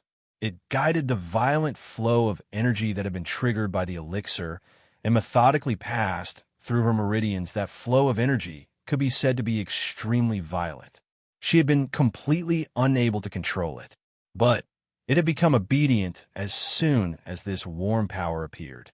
It seemed as if it would obediently go wherever this warm power wanted it to go. A loud bang resounded in Guan Qing Han's mind. She could clearly feel that an indescribable meridian had suddenly opened up, and her consciousness had suddenly entered into a whole new realm, a whole new world. With the help of this hand, Guan Qing Han had finally broken through to the Gold Xian realm in one fell swoop. The one who had lent a helping hand was naturally Jun Moxie and Jun Dashao. Guan Qing Han was panic-stricken. She didn't have any experience. However, Jun Moxie understood that the elixir he had refined was strong, but its attribute wasn't too overbearing. Moreover, it had the Devil's Heart pill as a supplement, so it wouldn't be fatal. Even if Guan Qing Han lost consciousness, she would be fine after lying down for a few days. Then, she would be able to advance her cultivation. However, this was a great opportunity for him to take advantage of her. Jun Dashao wasn't a gentleman. Wouldn't it be a pity to let this opportunity slip by? Helping others is the basis of happiness. He gently placed his palm on Guan Qing Han's back. Although they were separated by 2 layers of clothing, Guan Qing Han's cultivation was at the peak of Silver Xian. So, she had considerable resistance to cold and heat. So, she naturally wouldn't wear too much. This led to the young Master Jun's palm touching her back, and he immediately felt a soft and smooth sensation. It was as if he was caressing a piece of flawless jade. It was so comfortable, so soul-pleasing, so... Chapter 304. Jun Dashao's mind was whirling with a lot of muddled thoughts. Then, he remembered to circulate his internal energy to help Guan Qing Han slowly woke up. Her entire body felt comfortable, as if she was about to soar. She couldn't help but feel overjoyed in her heart. I've finally broken through to the Gold Xian realm. This means that I've finally gained considerable strength. I'm no longer a useless person who needs to be protected everywhere. The impulsive feeling of joy had finally calmed down. Guan Qing Han then felt that the palm that had helped her so much was still on her back. It was just that the palm was no longer channeling his internal energy to her. But she could still feel the warmth of that palm. What a big and warm hand. Who was it that helped me? That kid. Jun Moxie doesn't have such a high level of cultivation. She turned her head to look out of curiosity. She saw that her brother-in-law, Jun Moxie, was sitting cross-legged behind her with his eyes closed. His palm was still in the same posture and was still stuck on her back. How is this possible? It's really him. Guan Qing Han felt a wave of dizziness. Since when did this kid have such a high level of cultivation? Could it be? But it seems that he's not moving at all. He must have expended a lot of energy to channel his internal energy to break through to the next stage, right? No wonder he can't open his eyes now. It seems that he's unbearably tired. Just as she was thinking about this, she suddenly felt that the palm on her back moved a little. Then, the 5 fingers moved a little. She suddenly felt a numbing itch. This kid had actually pinched her back, and then moved a little. Guan Han's entire body stiffened. She turned her head to look. She saw that the hateful guy's eyes were still closed, but his face was full of enjoyment. The corners of his mouth were curled up in an extremely wretched smile. This was her brother-in-law's most wretched side in the past. But wasn't his previous behavior just an act? How could it be? That palm moved again. It went all the way down. How could Guan Han not know that this kid was taking advantage of her? Ah! Guan Han cried out in alarm. She jumped up as if but was on fire. Without thinking, she slapped him on the face almost instinctively. After a crisp paw sound, she followed up with a ruthless kick. Then, she stomped her feet. Her face was bright red, and she was dazed for a while. Suddenly, she covered her face and ran away in shame. Young Lady Guan's martial power had increased exponentially, and her speed could be said to be extremely fast. In fact, her white shadow had flashed, and she had disappeared without a trace.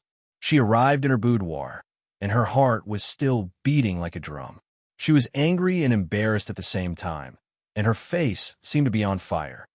She angrily stamped her feet, and 2 drops of clear tears flowed down from the corners of her eyes. She was in a daze for a long while. Then, she suddenly threw herself down on the bed and covered her head with her hands. Then, she covered her head. A faint choking sound was heard. Jun Moxie was startled. He hadn't even opened his eyes when he received a slap on his face. Jun Dashao was infuriated after that crisp slap. What's going on? He was about to open his mouth to ask. Suddenly, a strong surge of energy surged from his lower abdomen. Jun Dashao didn't even have time to feel the pain. His entire body was sent flying. It was as if he was riding on the clouds. He flew no less than 30 feet away. Then, he fell into the flowering shrubs with a plop. It was no less than 30 feet. Jun Dashao's small body couldn't be considered as a tall and sturdy man since his rebirth, but he still had the standard figure of a man. So, his weight was at least 50 kilograms. But he had been sent flying by a kick from a beautiful woman. His leg strength was very strong. Or could it be that he had become so strong after taking the medicine? Medicine can't be taken indiscriminately. He crawled out in a daze. There was no one in front of him. He thought for a long time before he realized what was going on. He couldn't help but feel a little mad. I admit, although I did have the intention to act like a hooligan, and I did act like a hooligan a little, but my original intention was to help you. But in the end, but no matter what, how could you do such a thing without even informing me? That's too unreasonable. Although I was indeed the one who acted like a hooligan first, but the young Master Jun defended himself in his heart for a while, but he felt that he was in the wrong more and more, as if this slap and this kick were completely justified. I deserve them. He couldn't even absolve himself. How could he not be depressed? Young Master Jun was left speechless. He had given pills to Old Man Jun and his third uncle, and they had almost skinned him alive. Then, he had given pills to Guan Han, and had even helped her to make a breakthrough. He had thought that his beautiful sister-in-law would give him some commendation, or at least some affirmation. Perhaps she would even say that she would be gentle, but who would have thought that he would eat a fried dumpling and then get kicked in the stomach? Fortunately, it was his stomach. What if it was a little lower? Wouldn't it be a complete loss? Jun Mo Xie wiped the cold sweat off his forehead. Then, he ran away in a crestfallen manner.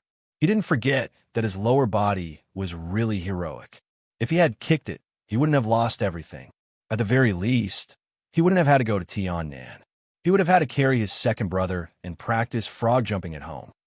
His reputation would have gone up in smoke. With a single command from young Master Jun, all 254 men of the Jun family, who were in the midst of their high-intensity training, whether they were in the midst of sparring, resistance training, or being steeped in medicinal water, all stopped what they were doing at the same time. In an instant, they split into 2 groups and stood neatly in front of Jun and Mo Xie. 2 neat phalanxes. Everyone looked full of energy. Remember, when you were training, I said that I wanted to have two teams. The two strongest teams. One would be the Heaven Destroyer, and the other would be the Spirit Devourer. These two teams are not only the strongest, but also the backbone of my strength. The Heaven Destroyer and Spirit Devourer teams will accompany me to dominate the world and rule the continent. And the members of these two teams will be chosen from you. They will be the nightmare of the entire world. They will also be the strongest warriors of the entire continent.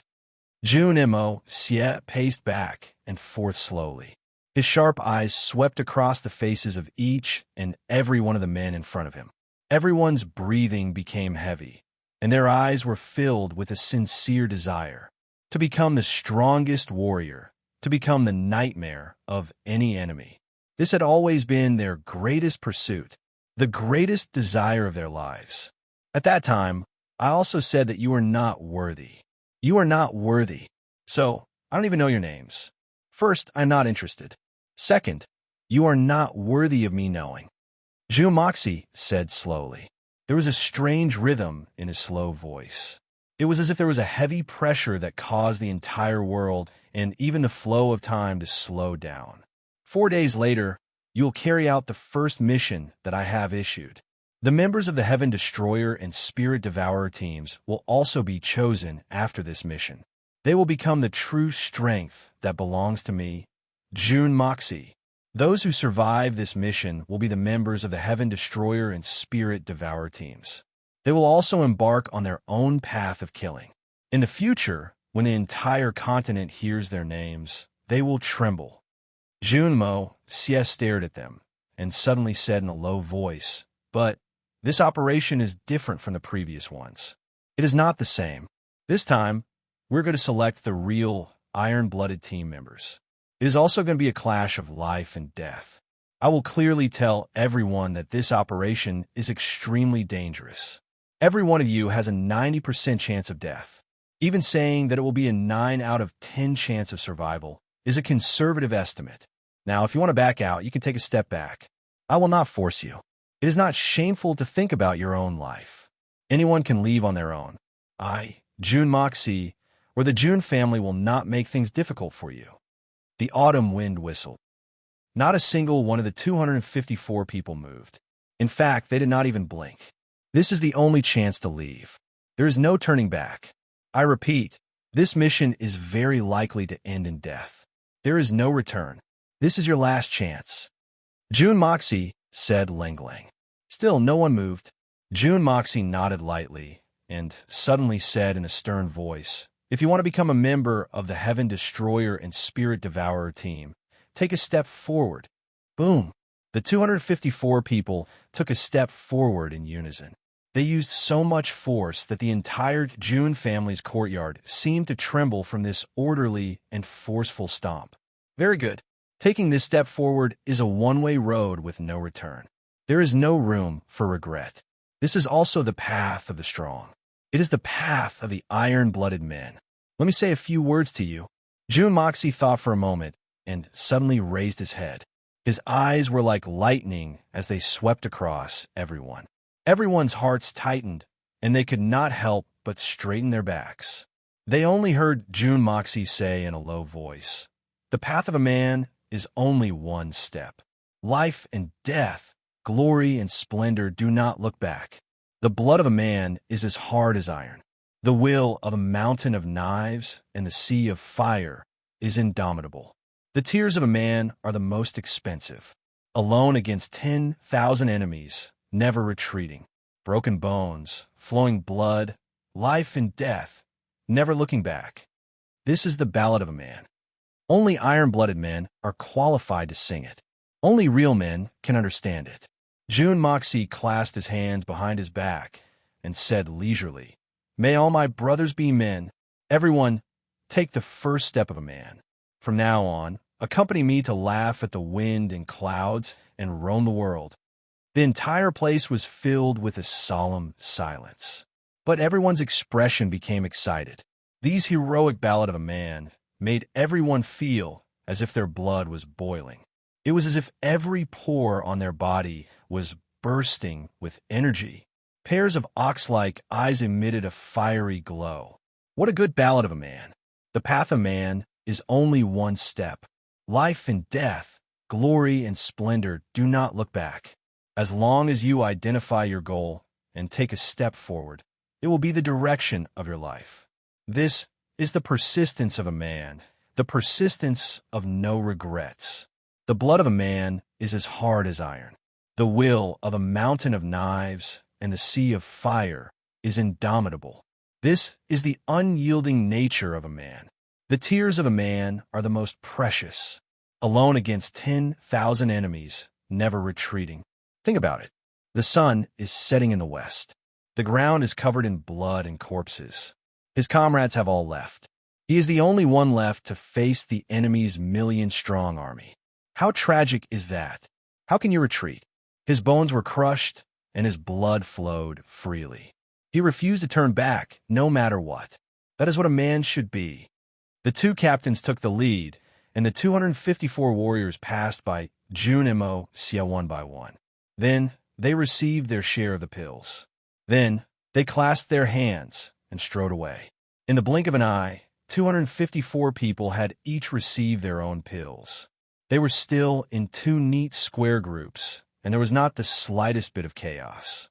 These pills are rare elixirs that seize the fortune of the heavens and earth. I have gone through many difficulties and spent tens of millions of silvers to get them. Now, these pills are all in your hands. Take them all together. These pills can increase your xianqi cultivation by 10 years. Everyone, do not let me down.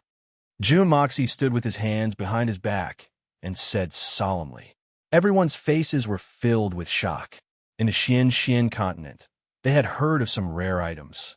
10,000 years old lingji, ginseng, knotweed, and other magical herbs that could increase one's xianqi cultivation. But in these tens of thousands of years, there had never been a pill that could increase one's xianqi. Not to mention seeing it with their own eyes, they had never even heard of it.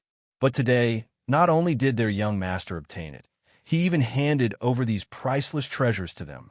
In a split second, everyone's heart was filled with a deep sense of gratitude. Warriors die for those who understand them. Everything was said without words. Following the command of the two captains, the 254 people stepped forward at the same time. Each of them stood a few feet away from each other. They raised their heads and swallowed the 3 precious pills. Then, they sat down cross-legged with a solemn expression. They circulated the xianqi in their dantian and digested the pills. Jun Moxie stood in front of the team. His expression was calm and indifferent, but his hands were already holding onto flying daggers. He was on full alert. At this moment, even though they were in their own home, in their own territory, they did not dare to be careless. A total of 200 people were advancing at the same time. Such an action was absolutely unprecedented. So, Jun Moxie had to be on full alert. The third master, Jun Wu Yi, was standing on a tall tower far away from the training ground. He was watching from afar, and the corners of his mouth twitched as he muttered, I knew that this brat would have kept a lot of them for himself. Sure enough, I guessed right. He has 254 of them at once. Grandpa Jun snorted twice and said, Mo Xie can use this medicine, but you cannot use it carelessly. If news of this gets out, it will be very dangerous for Mo Xie. An ordinary man is innocent, but his treasures arouse his own ruin. Even for my Jun family, if something were to happen to this rare elixir, we would be consigned to eternal damnation. Wui, this matter must be handled with extreme caution. I would rather bury these elixirs in the ground than expose their true origins. I will not allow anything to happen to Mo Xie. Do you understand? I understand. Jun Wui nodded his head and said in a deep voice, Only those who are willing to die for our Jun family can take this medicine. If there is even the slightest doubt, they will not try it. It is better to miss it than to take the risk. Well said. Grandpa Jun's deep eyes looked down at his grandson, who was standing upright and unafraid. With a strong sense of love, he added, In addition, the timing of taking the medicine must also be accurate. Moreover, the person taking the medicine must not know that it was due to the use of the elixir. Do you understand how to demonstrate this? Junwui nodded his head and said slowly. Junwui was crippled for 10 years. His body was crippled, but his heart was not crippled. By chance, he created a method that uses his own strength to boost the strength of others. That's all. Grandpa, Jun's eyes narrowed. If that's the case, then you are the one at risk? Junwui smiled indifferently and said, Father, don't worry. I know what to do. This way, no one will come looking for Moxie because of this matter. Then you must be very careful. Grandpa Jun nodded his head and did not say anything else. His eyes were cold and dignified as he said, I want all the information on the 254 people below. This included every bit of their qualifications, experiences, people, things, good friends, and people they still had contact with, as well as their origins, families, parents, children, neighbors, or even the beauties they were dating, and even their lovers in the brothels. Investigate carefully, and if you found anything wrong, immediately get rid of it. Even if it is groundless, you must not let it go unjustly, understand? Yes. Grandpa Jun's words were resolute and decisive.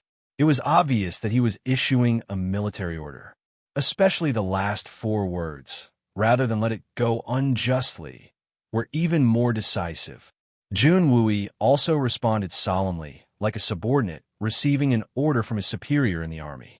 Although it was only 1 word, both of them understood that this was no different from issuing a military order. When Jun Moxie's elixir came out, Grandpa Jun Jean Tion's first thought was that this matter could cause a sensation and bring about trouble. Therefore, Grandpa Jun's current arrangement was to prepare for a rainy day. For the sake of his grandson's safety, Grandpa Jun was willing to disregard everything. Similarly, for the sake of his only nephew's safety, Third Master Jun was willing to bet everything, even his life. Only a few people who had reached the Gold Xian realm were able to easily inherit the pure Xian Qi and fuse it with their own Xian Qi. However, more than 95% of the strong men had fallen into a state of extreme pain. They were only silver Xian cultivators. But, under the stimulation of the powerful medicinal power, their blood vessels were expanding and the muscles on their bodies were bulging up. Their skin was shining with a silvery light. That was the silver Xian Qi rapidly flowing and surging in their meridians. These people were also silver Xian cultivators, but their foundations weren't very strong. So, such a huge amount of pure Xian Qi had suddenly burst out in their bodies, and each and every one of them had to bear an enormous amount of pain. However, they had to endure this pain themselves. Only by enduring it themselves would they be able to reap the greatest harvest. This was also a kind of tempering and reference for their future breakthroughs. Several of the weakest Xian Qi cultivators were sweating profusely at this moment. Their skin had turned blood red, as if something was about to break through the surface of their skin. Their black faces were distorted, and it was clear that they were enduring a great deal of pain. Every stage of Xian Qi cultivation requires a breakthrough. For example, a breakthrough from silver Xian to gold Xian, a breakthrough from gold Xian to Yu Xian, and so on. This is a kind of qualitative breakthrough, and within a single realm, there's a difference between the strong and the weak. For example, almost all of the strong men who were in the midst of a breakthrough were silver Xian or above. However, their Xian Qi cultivation was not particularly strong, and most of them were inferior to Guanxing Han. Although Guanxing Han's family was not big, it was still a family with a long history, and she had been cultivating since childhood. This was why Guanxing Han was able to achieve a breakthrough after taking the 3 elixirs. Even without Jun Moxie's help, at most, she would only need to sleep for 1 more night.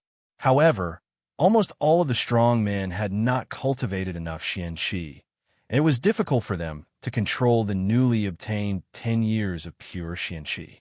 Moreover, they were different from Guanxing Han. If they were unable to control the newly obtained Xian Qi, apart from the failure of this breakthrough, it was very likely that they would not be able to make any progress for the rest of their lives.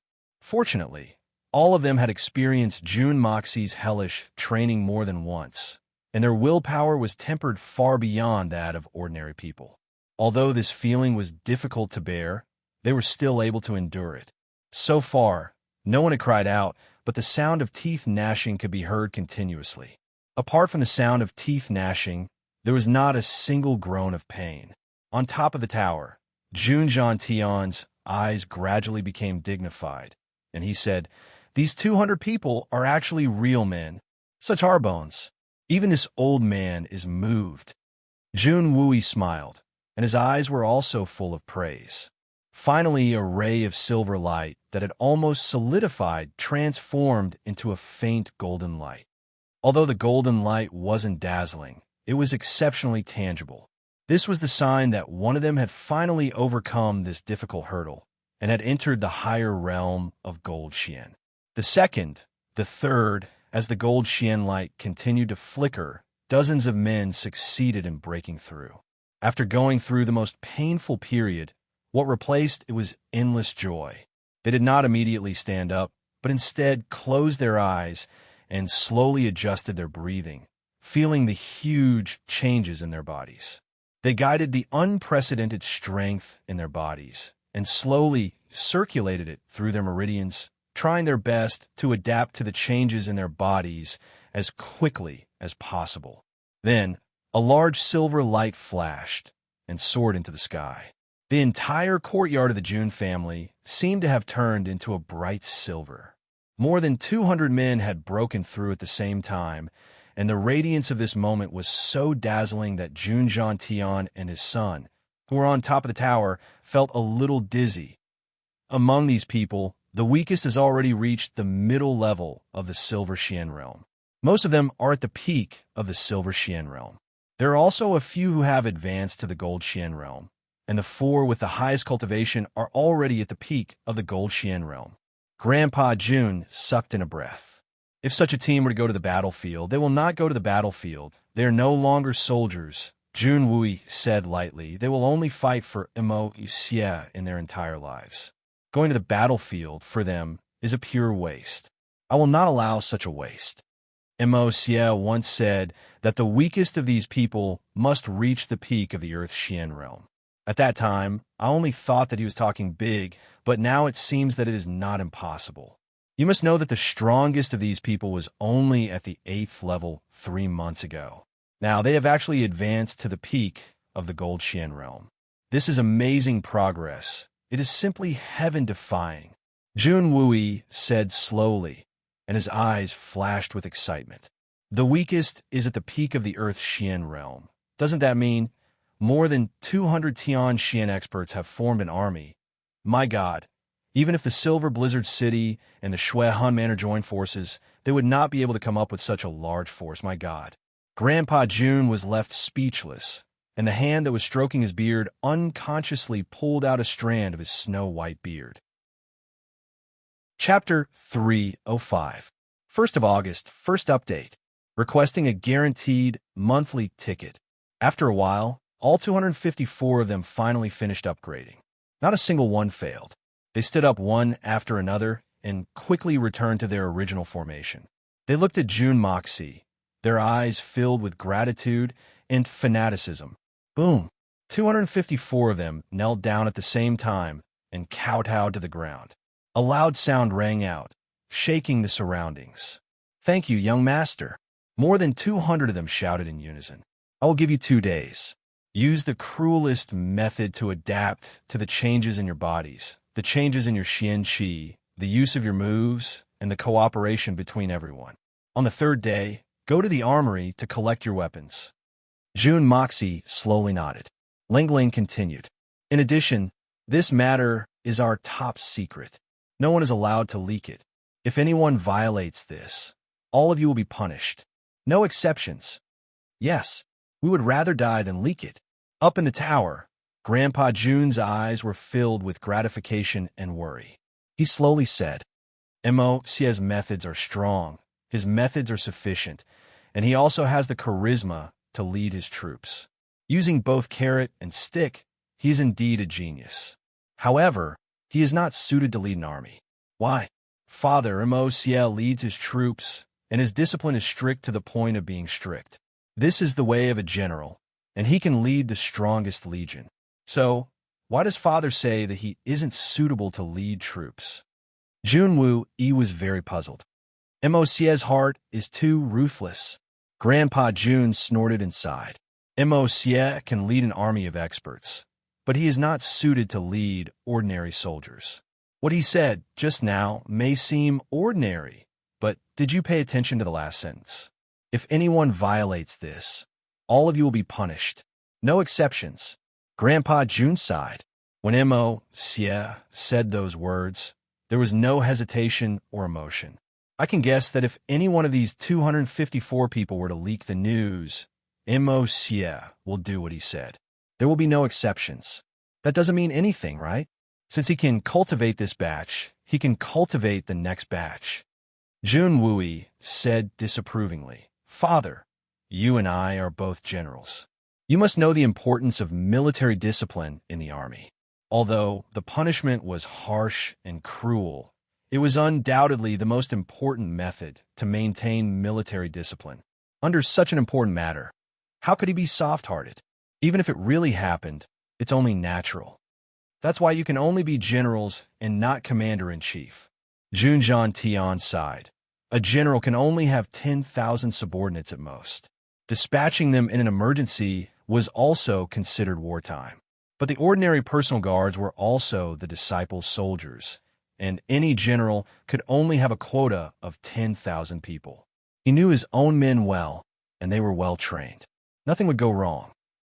For example, your bodyguards and Mo's troops. However, as a commander, he had to command the entire situation. He could easily have hundreds of thousands or even millions of troops under his command. If he was still so harsh, I'm afraid he would kill his own troops. Armies are stationed together, and there are always conflicts and friction. And the men in the army are mostly hot-blooded and impulsive. An army of 100,000 is stationed for a night, and there will be at least hundreds of conflicts. If you and Mo's used the method, I'm afraid these people would have been beheaded. Junjan Tian sighed. A general must be strict, and a commander-in-chief must be magnanimous. Being a general and being a commander-in-chief are two completely different things. You are too unyielding, and Mo's is too ruthless. These are both your strengths, but at the same time, they're also your weaknesses. Junjan Tian said deeply. Mo's may be ruthless, but it is enough to protect himself. But your unyielding attitude will only cause you to suffer. This is the difference between the two of you. Junwoo stood quietly, thinking about his father's words. He did not move for a long time. On the field, the cruel training that risked one's life had already begun. This time, the intensity of the training was clearly more than 10 times that of the previous ones. Jun Moxie returned to his courtyard and took a deep breath. Everyone had advanced, and he was the only one left. He had not even tasted the pills he had refined. He had just advanced to the middle stage of Yuxian. If he were to take this pill, would the effect be better? Jun Moxie did not know, but he knew that if there was even the slightest effect, he would have earned it for free. So he did not hesitate to take out a 10 years pill and swallow it. Jun Moxie did not take the Devil's Heart pill at the same time. The Devil's Heart pill would certainly be safer, but at the same time, it would also mean that he would lose an opportunity to cultivate his mind. This would also have a negative impact on the improvement of his mental state. Feeling the sudden abundance of qi in his dantian, Jun Moxie was delighted. It was indeed useful. He settled his mind and entered into a state of forgetfulness. The power of the art of unlocking heaven's fortune surged through his meridians like a raging river. The next day, the imperial edict was issued. Junwoo was appointed as the general of Southern Heaven City, commanding an army of 20,000. He was to set out for Southern Heaven City to assist the aristocratic families in quelling the Xian beast tide. Apart from Junwoo, the emperor had also named a few people from the aristocratic families. Among them, Jun Moxie was impressively on the list. Apart from him, There were also a few acquaintances from the Meng family, Murong Qianjun and Murong Qianli from the Murong family, and 3 heroes from the Duga family. There are also people from the Song family on the list. But contrary to Jun Moxie's expectations, Li Yuran was not on the list. In other words, Li Yuran did not have a part in this trip to Southern Heaven City. How could His Majesty leave such a scourge in the empty capital? Jun Moxie did not believe that the emperor could not see through Li Yuran's ambition. Since he could see through it, then there was a problem in keeping him. Since the descendants of the aristocratic families were on the list, they would definitely send experts to protect them. Although His Majesty's imperial edict did not ask for anything, it had imperceptibly transferred a portion of the experts from the aristocratic families. After receiving the imperial edict, Jun Wui immediately rushed to the military to handle the various procedures. Although His Majesty had requested to set out on the same day, how could the entire army be ready in 1 or 2 days? They would need at least 5 days to prepare. The army had yet to move, but the provisions had to go first. Old Sir Jun Zhantan's martial order blew like a hurricane through the provinces and counties along the way, arranging for them to prepare all the necessities. At the same time, the Ministry of Works, the Ministry of Revenue, and the Ministry of Military Affairs worked together in a swift and decisive manner.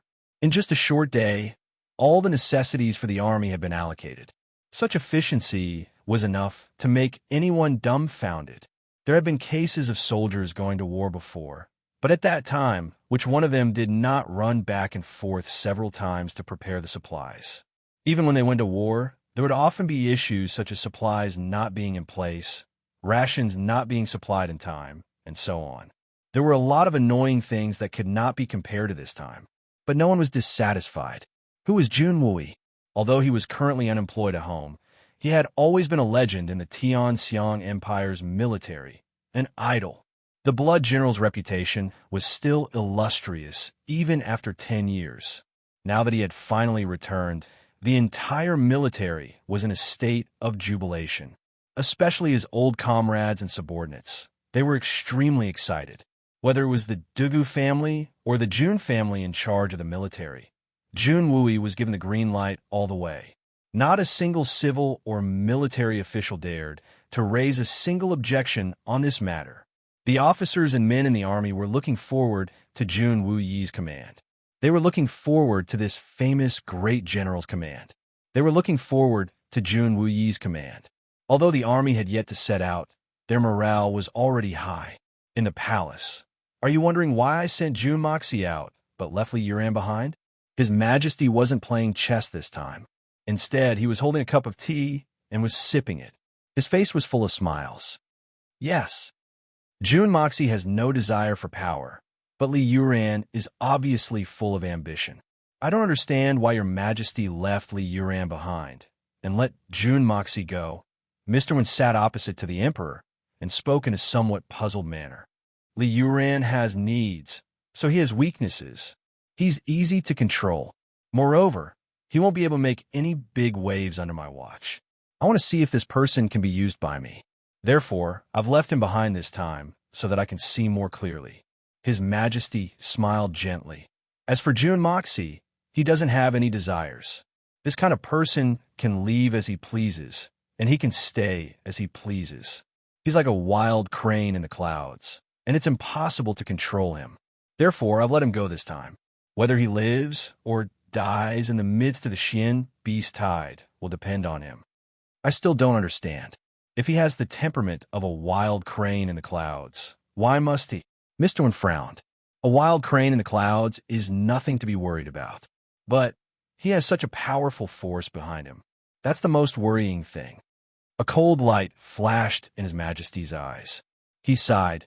Great merit can shake the Lord, and great influence can attract the wind. Mr. Wen sighed, but didn't say anything. There should be some movement on the second brother's side, right? His Majesty suddenly smiled in a strange manner. Yes, the crossbows will reach the southern suburbs of the capital in the early morning of the 4th day. Mr. Wen sighed again. Very well. I won't allow any of these crossbows to wander outside. His Majesty gently placed his palms on the table. He spread his fingers and fixed his eyes on them. It seemed as if he was admiring the perfection of his slender fingers. "Rest assured, Your Majesty," Mr. Wen replied. "Since why didn't Your Majesty issue the decree directly? I would have had no choice but to cripple my second son if I had done so." His Majesty smiled bitterly. He looked into the distance and murmured, "It would have been a great shock to the imperial court, the world, and even my harem. Undercurrents are surging in all directions. They can't withstand such a shock." Mr. Wen lowered his eyes, but didn't say anything. He had thought that His Majesty didn't want to do so because of his father-son relationship. But it seemed that he was very wrong. He laughed at himself in his heart.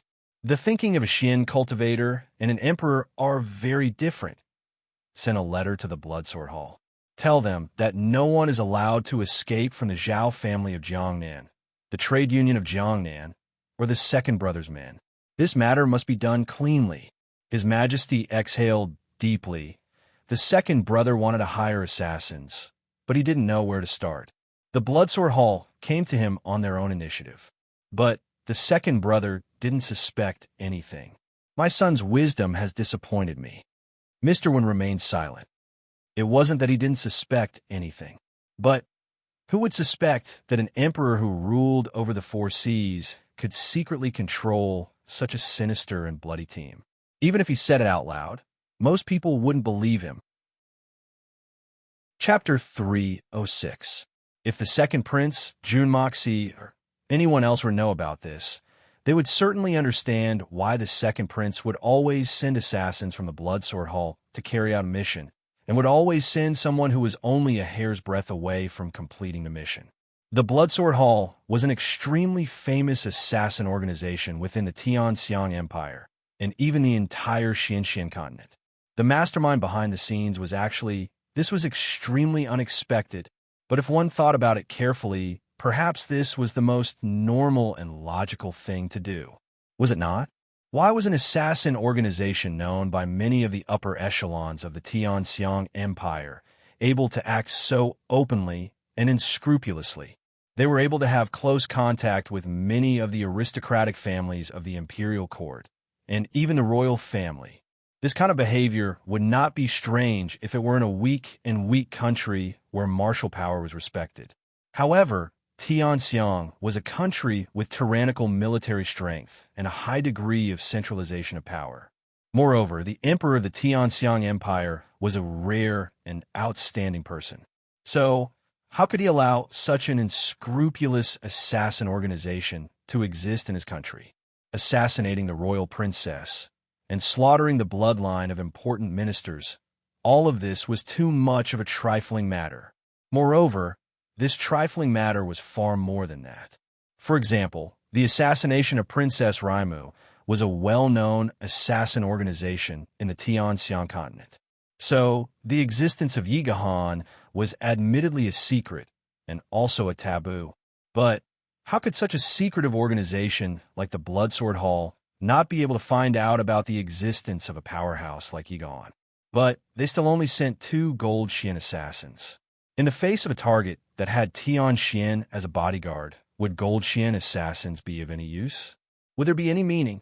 It was a pity that the second prince was still buried in the dark. He was even sent away by a Bulsh *T. Your information is wrong. Perhaps for the rest of his life, this second prince would never understand. From start to finish, everything he had done had been used by his father as an excuse and tool to clean up the bureaucracy, reorganize the court, and even purge the harem. His exploitation was too thorough. Even if the hitman Jun, who was also a top-notch assassin, were to find out about this matter, he would also be convinced by the emperor of the Tianxiang Empire. Harem, Meng tell me honestly, did something happen to her? Are you sick? It was a graceful and elegant lady in a yellow robe with a wind crown on her head. She was the current empress and also the biological mother of Princess Raimu, Murong Xiao. No, I'm fine. Everything is normal. Why would you say that, mother? Princess Raimu refused to admit it. If Imperial Mother knew about Yi Gohan's current state, Raimu really didn't know what would happen next. She could only deny it. Normal? You child, You can't lie since you were young. Once you lie, you will stutter. The Empress smiled gently and looked at her daughter lovingly. These days, you are sometimes worried, sometimes secretly laughing. At night, you often cry. Your tears wet your pillow and quilt. Do you still think that this is normal? Mother, Princess Raimu acted like a spoiled child. Would your daughter lie to you? I really don't have anything strange. Could it be? The Empress smiled and pinched her daughter's little nose dotingly. Perhaps you have taken a fancy to a young man from a certain family? Imperial Mother, what are you talking about? Princess Ling Meng shouted, her face red with embarrassment. But in her heart, she was hesitating. Should I take this opportunity to tell Mother about June Moxie? At the thought of that person, Princess Raimu couldn't help but blush and blush. The Empress looked at her daughter's expression. How could she not know what had happened? Didn't she have such a strange body of a little girl in the past? Her daughter had finally grown up. You little girl, do you know which family son is from? How could he be favored by my precious daughter? The Empress looked at her daughter teasingly. Mother, Princess Raimu twisted her waist and hesitated for a while. Finally, she decided not to say what was in her heart for the time being. Raimu was not a fool. How could she not know that June Moxie's attitude was thought-provoking? She was afraid that this guy didn't have a good impression of her at all. If she said it rashly, she might ask for a snub. However, in the heart of the princess, there was a lot of dissatisfaction. You pretended to be a playboy a few years ago. Any girl wouldn't be moved by you. Even if you tried to please me, why would I care about you? Now, I don't have a problem with you, but you, the lecher, put on airs again. Humph. Little girl, don't be shy. If you don't want to say it, then don't say it. I won't force you. Ming-er, if you have a sweetheart, you must tell me as soon as possible. Do you understand? Otherwise, you're not young anymore. If your father decides to bestow a marriage to you on a whim one day, it would be troublesome if there were any objections at that time. The Empress stroked her daughter's hair and said dotingly, Yes, I understand. Princess Raimu snuggled in her mother's arms. She couldn't help but think of Yi Gohan and Uncle Ye's miserable situation for so many years. She suddenly felt a lump in her throat and wanted to cry. I don't know why, but I've been on tenterhooks for the past few days. I keep feeling that something bad is going to happen. The Empress smiled faintly and muttered to herself thoughtfully, What could happen? I always feel pain in my heart. Princess Raimu's heart tightened. She didn't dare to say anything. How is Uncle Yi now? And that damned enemy. He doesn't even let me visit Uncle Yi, the June family. June Moxie was speechless as he looked at the little girl who was baring her fangs and brandishing her claws in front of him. He was truly speechless. Because I want to go too. Dugu Xiaoyi was holding Little White in her arms as she arrogantly announced. Elder sister, what are you going to do? Feed the Xian beasts? Are you going to help me or the Xian beasts? June Moxie rolled his eyes in a bad mood. Oh God, please spare me. I've been pestered by this little girl for the whole morning. Humph, you're the one who's going to feed the Xian beasts. I'm very powerful now. Even my 7 brothers are no match for me once I use my blade skills. I'm invincible under the gold Xian level. How can a mere profound beast do anything to this young lady? Dugu Xiaoyi proudly said, Besides, Little White is still a level 8 Xian beast. Isn't he just like a puppy? If everyone is like this, then what am I afraid of? Killing 1,000 or 800 a day is just like playing around. Who knows, I might even be able to find a few more Little Whitey. Little White whimpered in dissatisfaction. How could such a high-level Xian beast be so easily touched?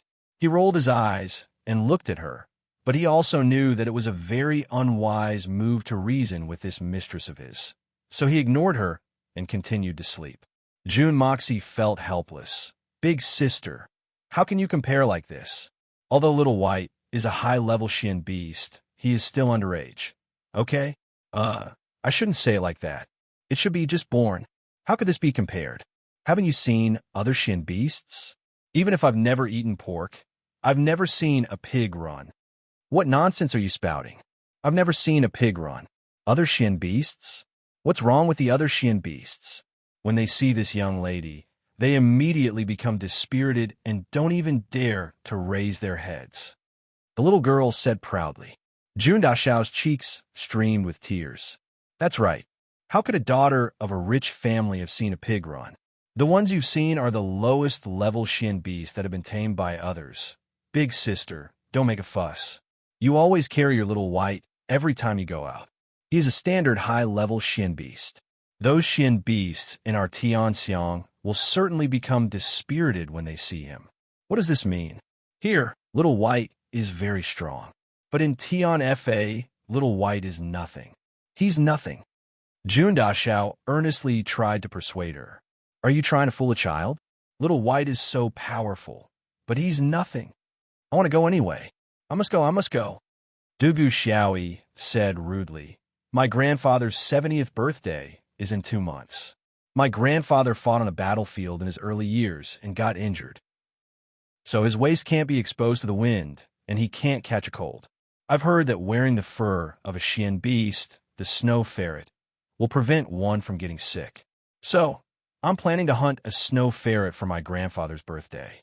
I want to show my filial respect to him. The little girl's meaning was that the snow ferret was already waiting for her there. So, she only needed to go there and take it. Jun Moxie almost fainted. Big sister, do you think that the snow ferret is a kitten that you're raising? Is it that easy to catch? That thing's level is even higher than your Iron Wing Panther. It's a level 8 Xian beast that's not only in name, but also in reality. Even saying it's level 8 is a conservative estimate. In other words, that thing can evolve. Do you understand? During this period of time, the little girl's behavior was as gentle as water. So, Jun Moxie had almost forgotten about her previous domineering behavior. Now, it seemed that she had reverted to her old ways. No wonder people say that it's easy to change mountains and rivers, but hard to change a person's nature. So what? No matter how powerful it is, it's just a small ferret. What's the big deal? Dugu Xiaoyi waved her hand carelessly. She didn't take Jun Daxiao's words to heart. She rolled her eyes and instantly lowered her head to plead, Brother Imo, Xia, take me with you. Isn't it just a matter of one more horse? Is that okay? No, there's no room for discussion. Jun Moxie didn't even think about it and flatly refused. Isn't this a matter of one more horse? If something were to happen, wouldn't you the Dugu family's hooligans skin me alive? Besides, I'm not a gentleman. If my bestial nature flares up along the way and I do something to you, that's not a big deal, but not a small one. Let me go, Brother Mo, Xia, I beg you. Dugu Xiaoyi grabbed his arm and acted like a spoiled child.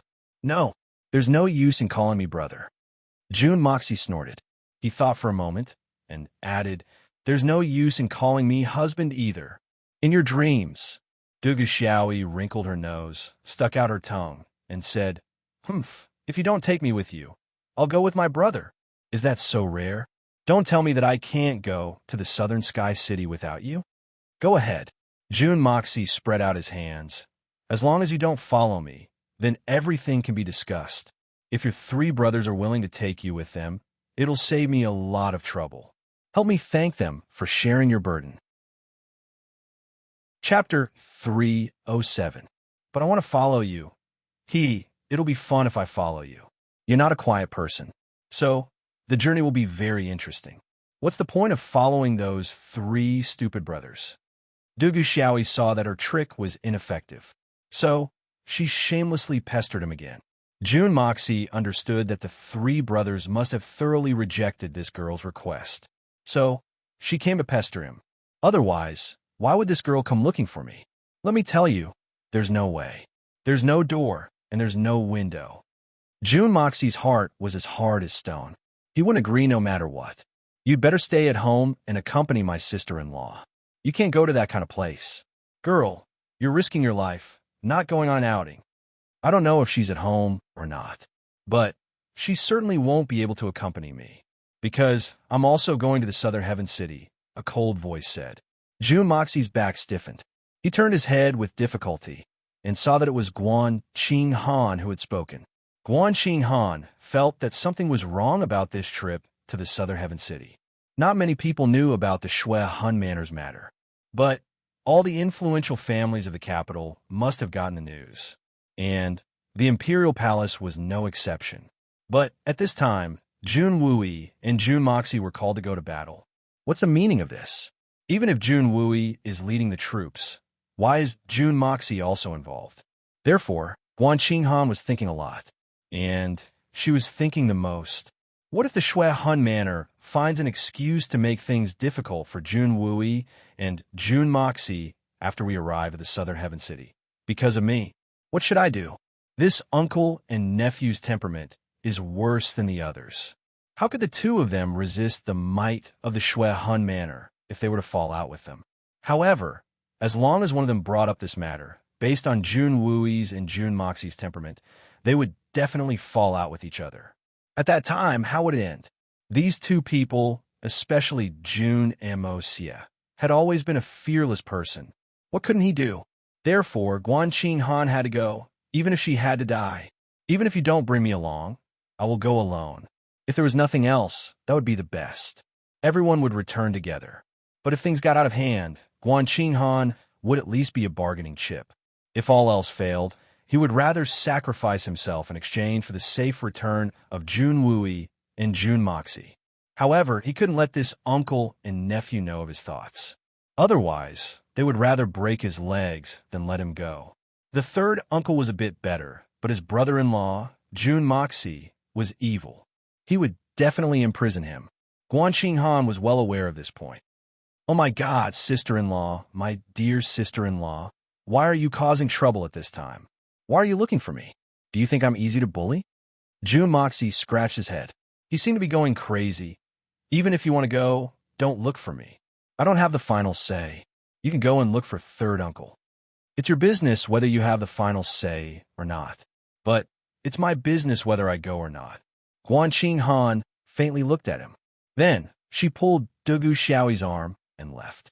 Before leaving, Dugu Xiaoyi winked at Jun Moxie to show off. Show off? As long as you don't cause me trouble, I won't mind. Jun Moxie's mouth twitched.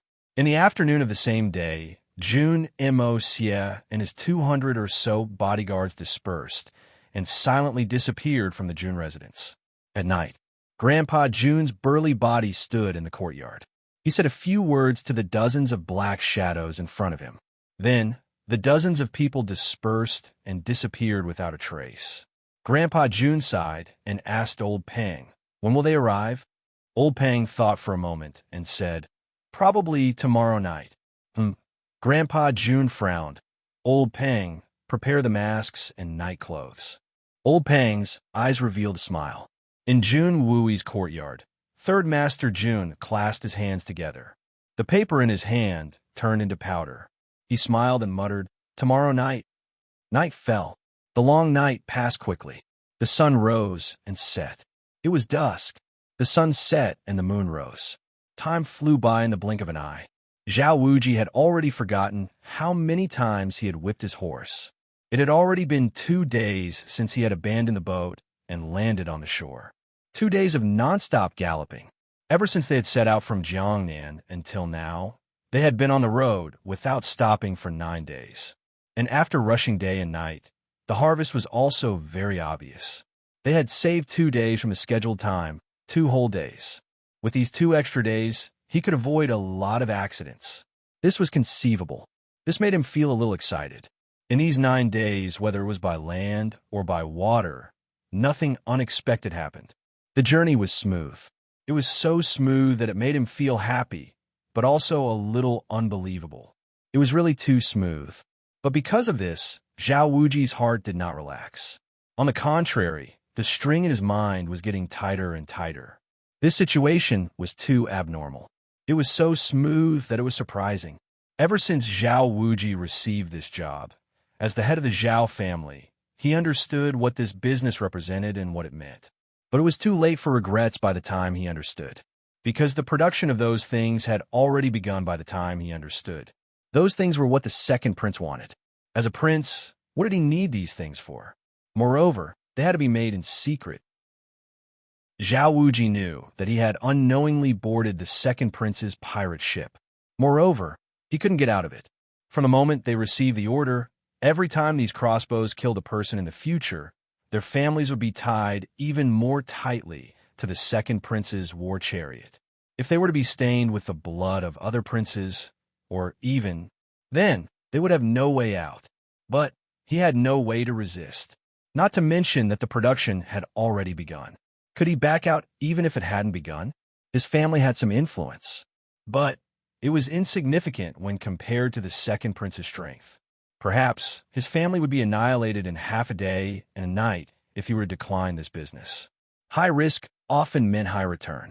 As a businessman, when he received a business deal that could bring him 300% or even more profit, it was not a bad idea to risk his life for it.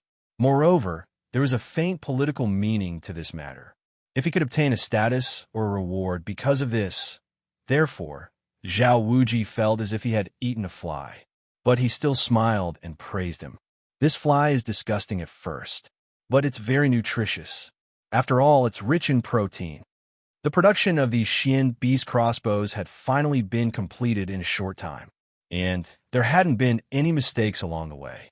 The Zhao family's patriarch Zhao Wuji had finally relaxed a bit, but his nerve had become even more tense. In his heart, he knew very well that the journey to the capital with the crossbow would be the real competition. Therefore, Zhao Wuji had stopped all of his family's businesses. Instead, he had gathered all of his family's experts to escort these crossbows to the capital. Moreover, he was still worried. So, he had hired the Jiangnan Trade Union at a great cost. He had even asked the Jiangnan Trade Union's vice president to personally lead a group of experts to ensure that nothing would go wrong.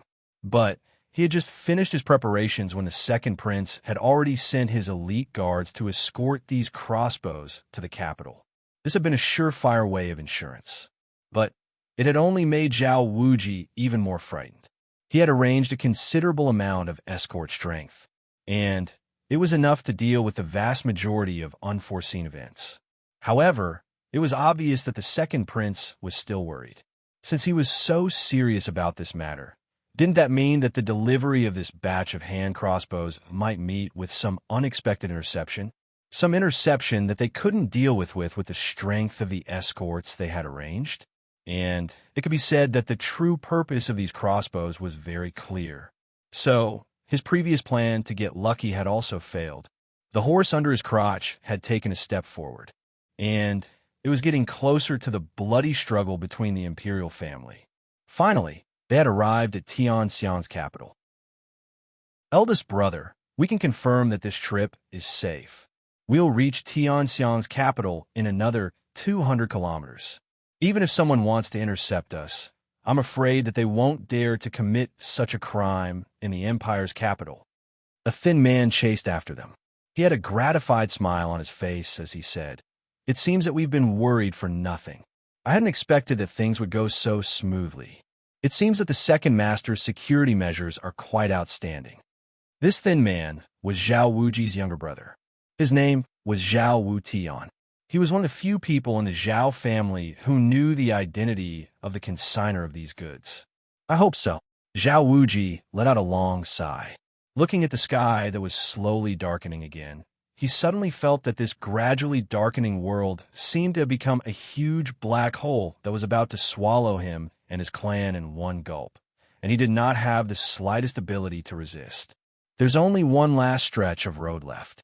Everyone, gather your strength and advance at full speed. We must reach the capital as soon as possible and hand over this batch of goods. Only then can we truly unload our burdens. Then we can rest in peace.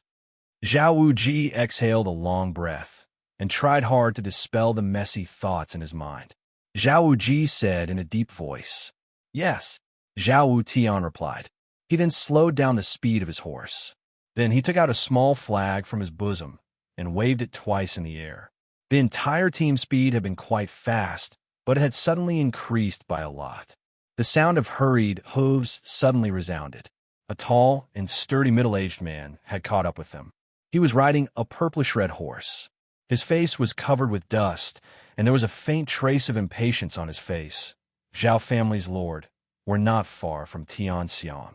So, there's no need to hurry like this, right? We've been in a state of apprehension along the way. So, our brothers are exhausted. The sky is dark, and it's difficult to travel at night.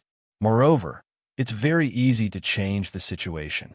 So, it would be better for us to find a place to rest for the night. Then, we'll continue our journey tomorrow morning. We're already 2 days ahead of schedule according to the previous deadline. So, we don't need to fight over the remaining time, right? Chapter 308. Today's outburst, the fourth watch. Shout at the top of his lungs. I'm begging for monthly votes. He had been suppressing a bellyful of anger along the way. Until now, he didn't even know what he was escorting. Along the way, they had been acting mysteriously. Apart from hurrying along, they had been hurrying along. He and his 20 companions were so exhausted that they almost fell apart. Yet, nothing had happened from the beginning to the end. Isn't this just tormenting us? The faces of the Zhao family's people were solemn, as if their mother had just died. The other group of bastards had come out of nowhere, and they were extremely arrogant. Crap, they're treating us like odd-job slaves. Damn it, do they think we're the Emperor's imperial bodyguards?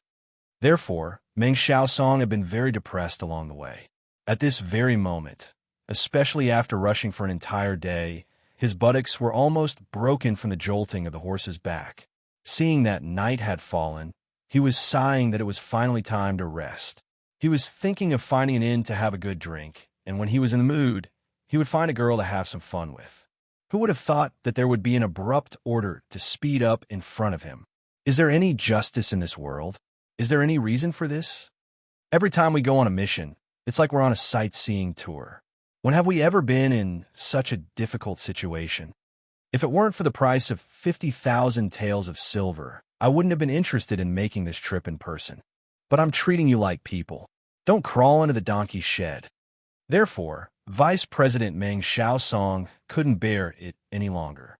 He came up and asked in a loud voice, "This matter is of great importance. We have to be careful. President Meng is very magnanimous. Please forgive us." Zhao Wuji forced a smile and cupped his hands in obeisance. "Crap, this matter is of great importance. You've said this sentence at least 800 times on the way. You might not find it annoying, but I find it annoying. Zhao Wuji, this man advises you not to refuse the face that is given to you. This man only came to escort you because you paid a lot of money. We are not your Zhao family servants. You have to understand this clearly. Don't eat lard and be blinded by greed." Meng Xiaosong was anxious. He had heard the phrase, "this matter is of great importance," on the way here. He had heard it so many times that his ears had gotten calluses. And now, he had heard it again at this critical juncture. He couldn't help but explode. Zhao Wuji forced a smile. He was about to say something and explain a little. After all, he couldn't allow an internal strife to break out. But he hadn't expected that 4 large horses would gallop over at the same time. The 4 riders had cold expressions on their faces as they rushed over. They glared at Meng Xiaosong.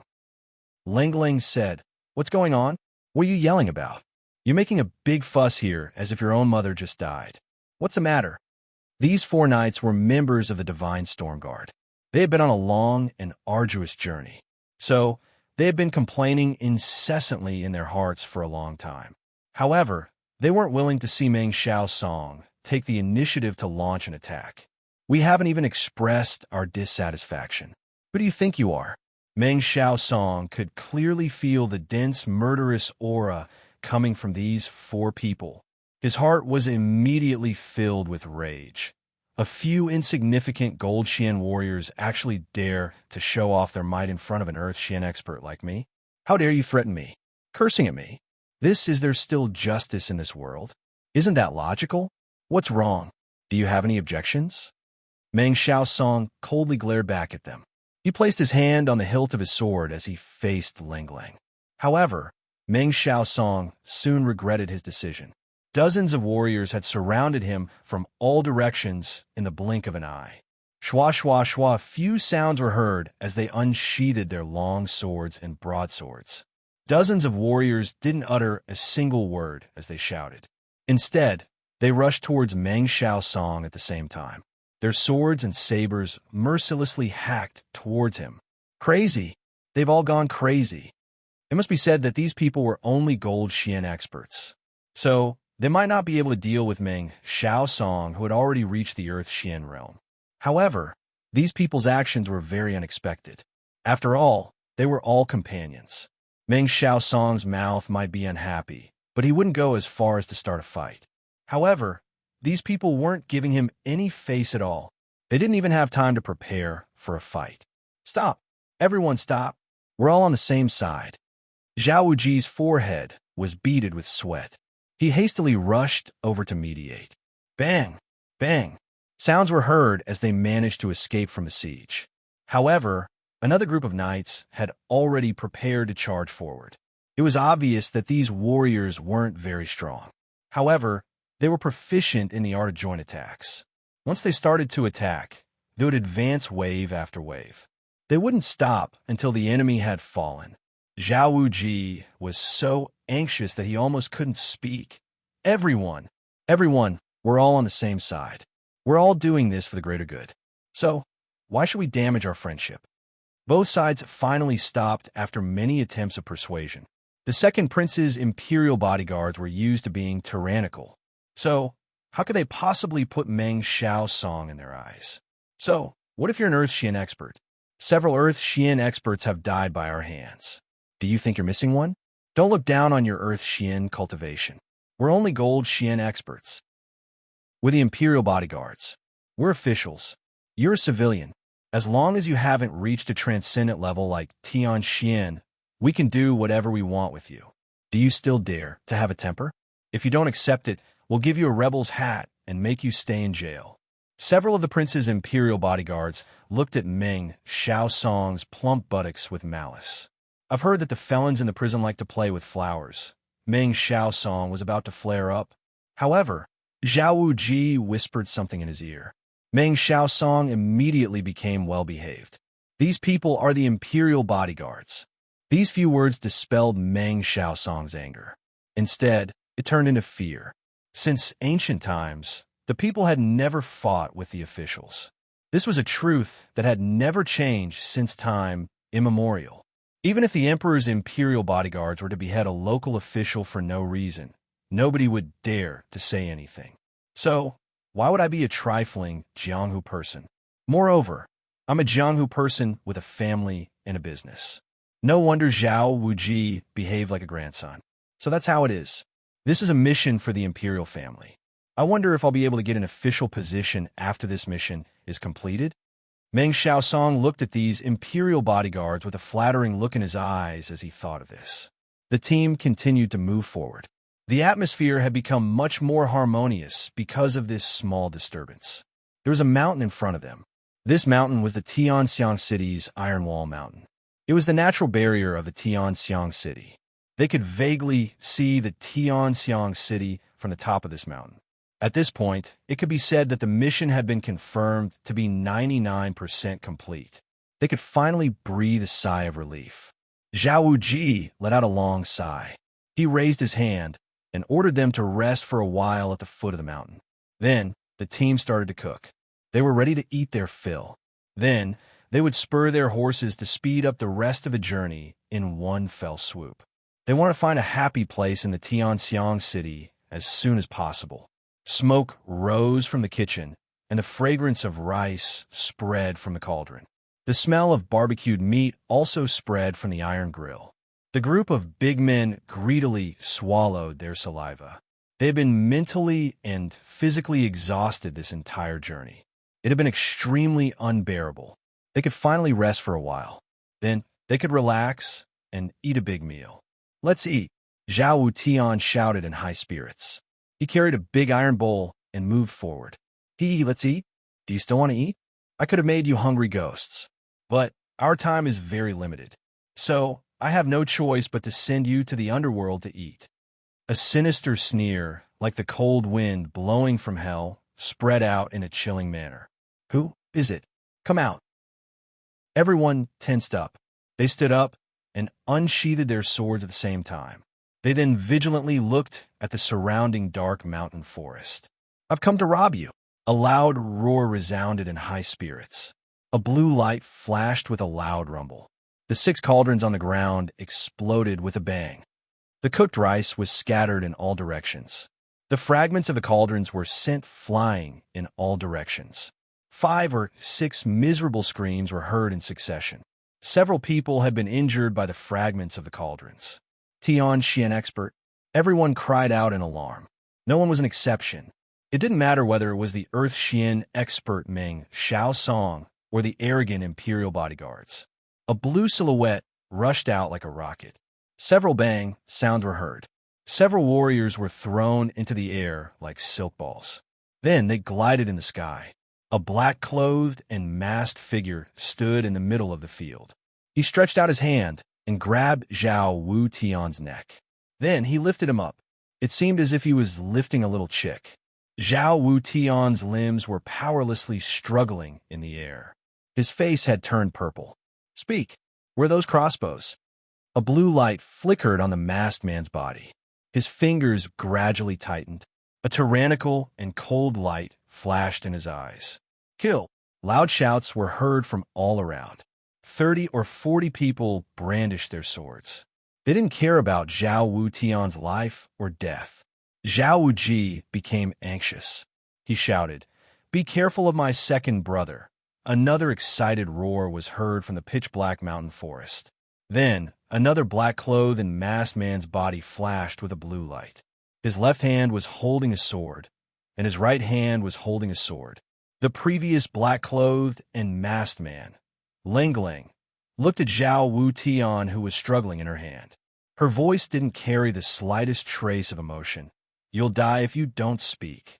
Don't tell me that you're in a carriage. I don't believe in such a childish lie.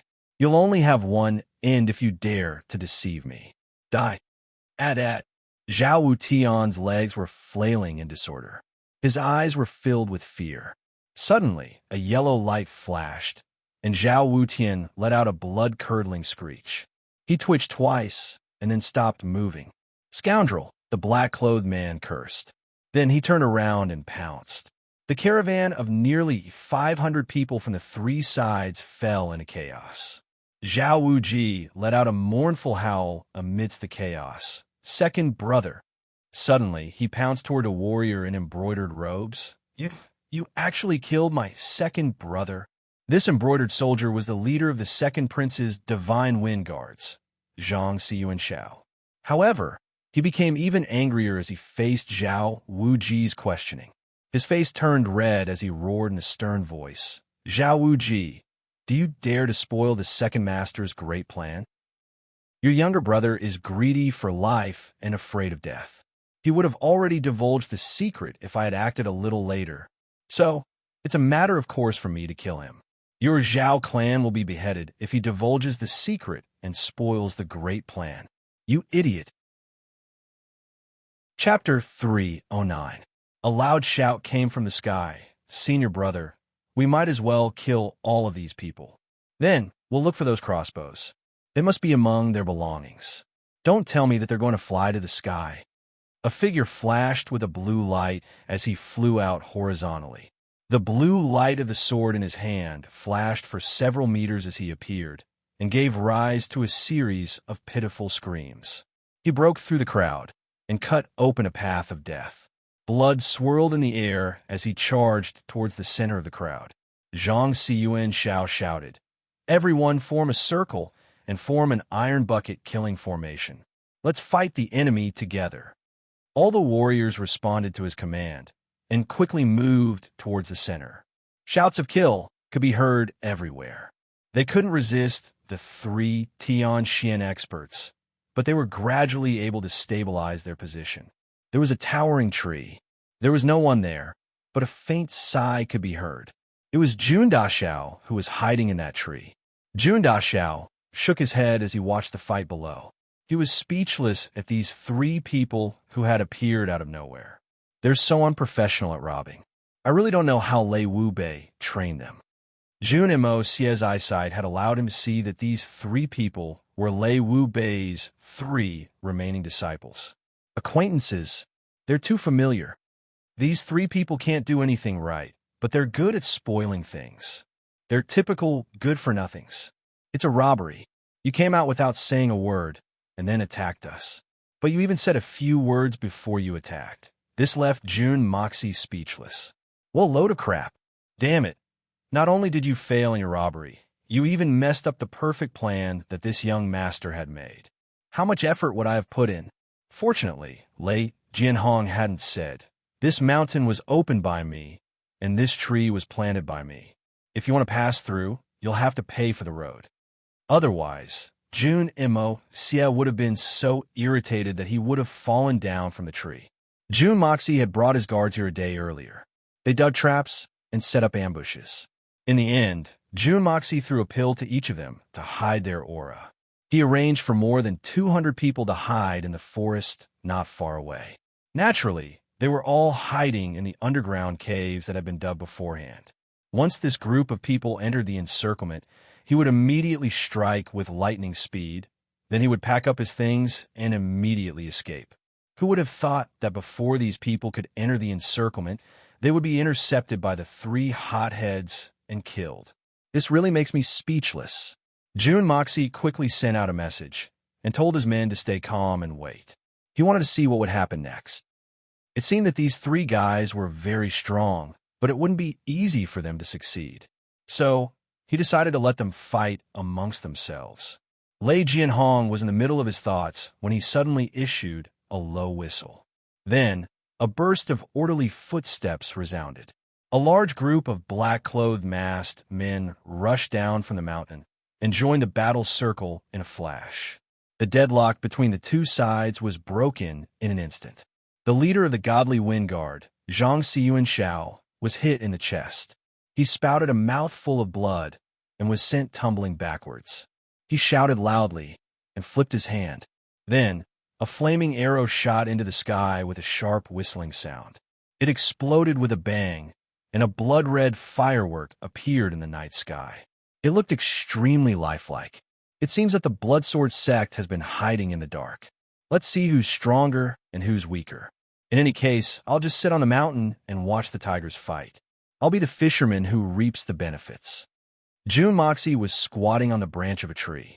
The branch was moving up and down in the wind. It was very rhythmic. People might think that he was doing something secret with the tree if he were to reveal himself. Jun Dashao rested his chin on his hand and waited with great interest. It's very lively. The disciples of the Bloodsword sect, Lei Wu Bei, and Li Yuren's secret experts are going to fiercely collide with each other. It's best if both sides win. Well, it will be best if both sides die. I've thought about it, but I don't have any extravagant hopes. Well, I'll just watch for now. I won't say anything. It was a pity that the subsequent outcome was completely beyond everyone's expectations. The Bloodsword sect's signal had been sent out for some time, but not even a shadow of the Bloodsword sect's experts had arrived. The empty mountain was silent. Only the sounds of kill could be heard. Zhao Wuji and his men's faces were deathly pale under the illumination of the remaining flames. Their faces were full of despair. I thought that you had helpers behind you, but it turned out to be an empty fort strategy.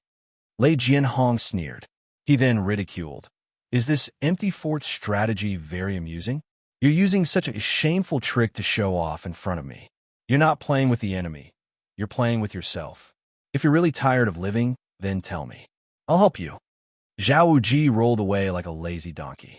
He cut a sorry figure as he dodged the incoming blade. Then, he cried out, Commander Zhang. Commander Zhang, where are our reinforcements? Didn't you say that they've been following us? How? He had wanted to ask. How come there's no movement? But the opponent in front of him slashed his blade 3 times in a row.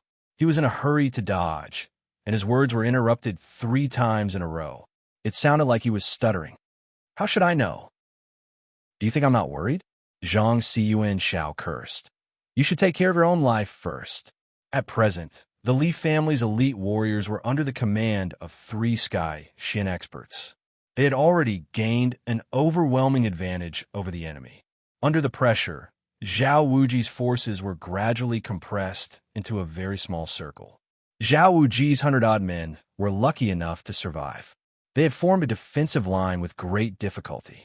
They had formed a circle and were doing their utmost to resist the enemy's storm-like attacks. No one was left alive outside the circle. Meng Xiaosong, Zhao Wuji and Zhang Siyuan Shao were in the center of the circle. Their complexions were deathly pale. It had been almost an incense stick's worth of time since the signal had been sent. But there was still no trace of the Bloodsore Hall's reinforcements. Meng Xiaosong couldn't help but curse. His voice had a sobbing tone to it. What's going on? How can someone so brazenly attack the imperial bodyguards in the capital's territory? I say, sir, this lowly one has to take care of both the old and the young. It's not easy for me to follow you out this time. You should think of a solution quickly. You're the local tyrant of the capital. You should pay attention. Meng Xiaosong's Xian cultivation was very high. He had already reached the middle level of the Earth Xian realm. He was the strongest expert in Zhao Wuji's group. However, he had lived like a prince for many years. So he had lost his iron-blooded murderous aura. Now, he cherished his life even more. Even if there was a great opportunity for him to be promoted and make a fortune, he still needed to be alive. He was already complaining in his heart when he saw the urgency of the situation. It was too late for regrets. I've been drinking tea at home, fighting birds, walking dogs, bullying commoners, and seizing a girl. I've been blinded by lard in order to earn those 50,000 silver taels. But I haven't even gotten my hands on the money. Instead, I'm going to lose my life here. Zhang Siyuan Shao couldn't help but get angry. What nonsense are you shouting for? The morale of our troops is in chaos. But you're still shouting for us? You're disturbing our morale and scattering our fighting spirit. Shut up. Do you believe that I won't chop you into pieces with my saber if you keep shouting? Meng Xiaosong couldn't help but get angry when he heard this. He used his saber to protect his body as he angrily shouted, "What kind of reasoning is this? You're the imperial bodyguards, the emperor's personal attendants, and the government officials. We're just a group of ants. We followed you out to deliver goods. But we're about to lose our lives. And you're putting on airs in front of me? You won't even let me speak?" He didn't wait for Zhang Siyuan Shao to reply. Instead, he suddenly shouted at the top of his lungs, "Help me! Help me!" His Xian cultivation was profound. In fact, he was only second to Lei Jianhong and the other two Tian Xian experts. Moreover, he had been holed up in the rear since the beginning of the battle. So, he hadn't sustained even the slightest injury on his body. So, his shout had shaken the surrounding area and had spread far and wide. Jun Mo Xie, who was still on the branch, almost fell head first. "Boss, you're still an Earth Xian expert. Even though you can't be ranked in the whole world, but you're still a high-ranking person in your area. Why are you so afraid of death?" The black-masked Lei Jianhong couldn't help but stagger. Then he burst into loud laughter and shouted in a sinister manner, "Shout! Shout! Shout louder! It's useless even if you shout until your throat is broken. No one will come to save you." Jun Moxie was left speechless. His whole body trembled violently. He felt a strong urge to faint. "Oh God, let me die." How could I actually hear such a classic phrase in this world at this time? Meng Xiaosong's shout for help was probably because he was afraid of death. But Lei Jianhong's words were indeed famous. In a trance, Jun Moxie seemed to see a sinister and wretched man facing a weak little girl in a secluded alley. Then he laughed complacently, "Shout!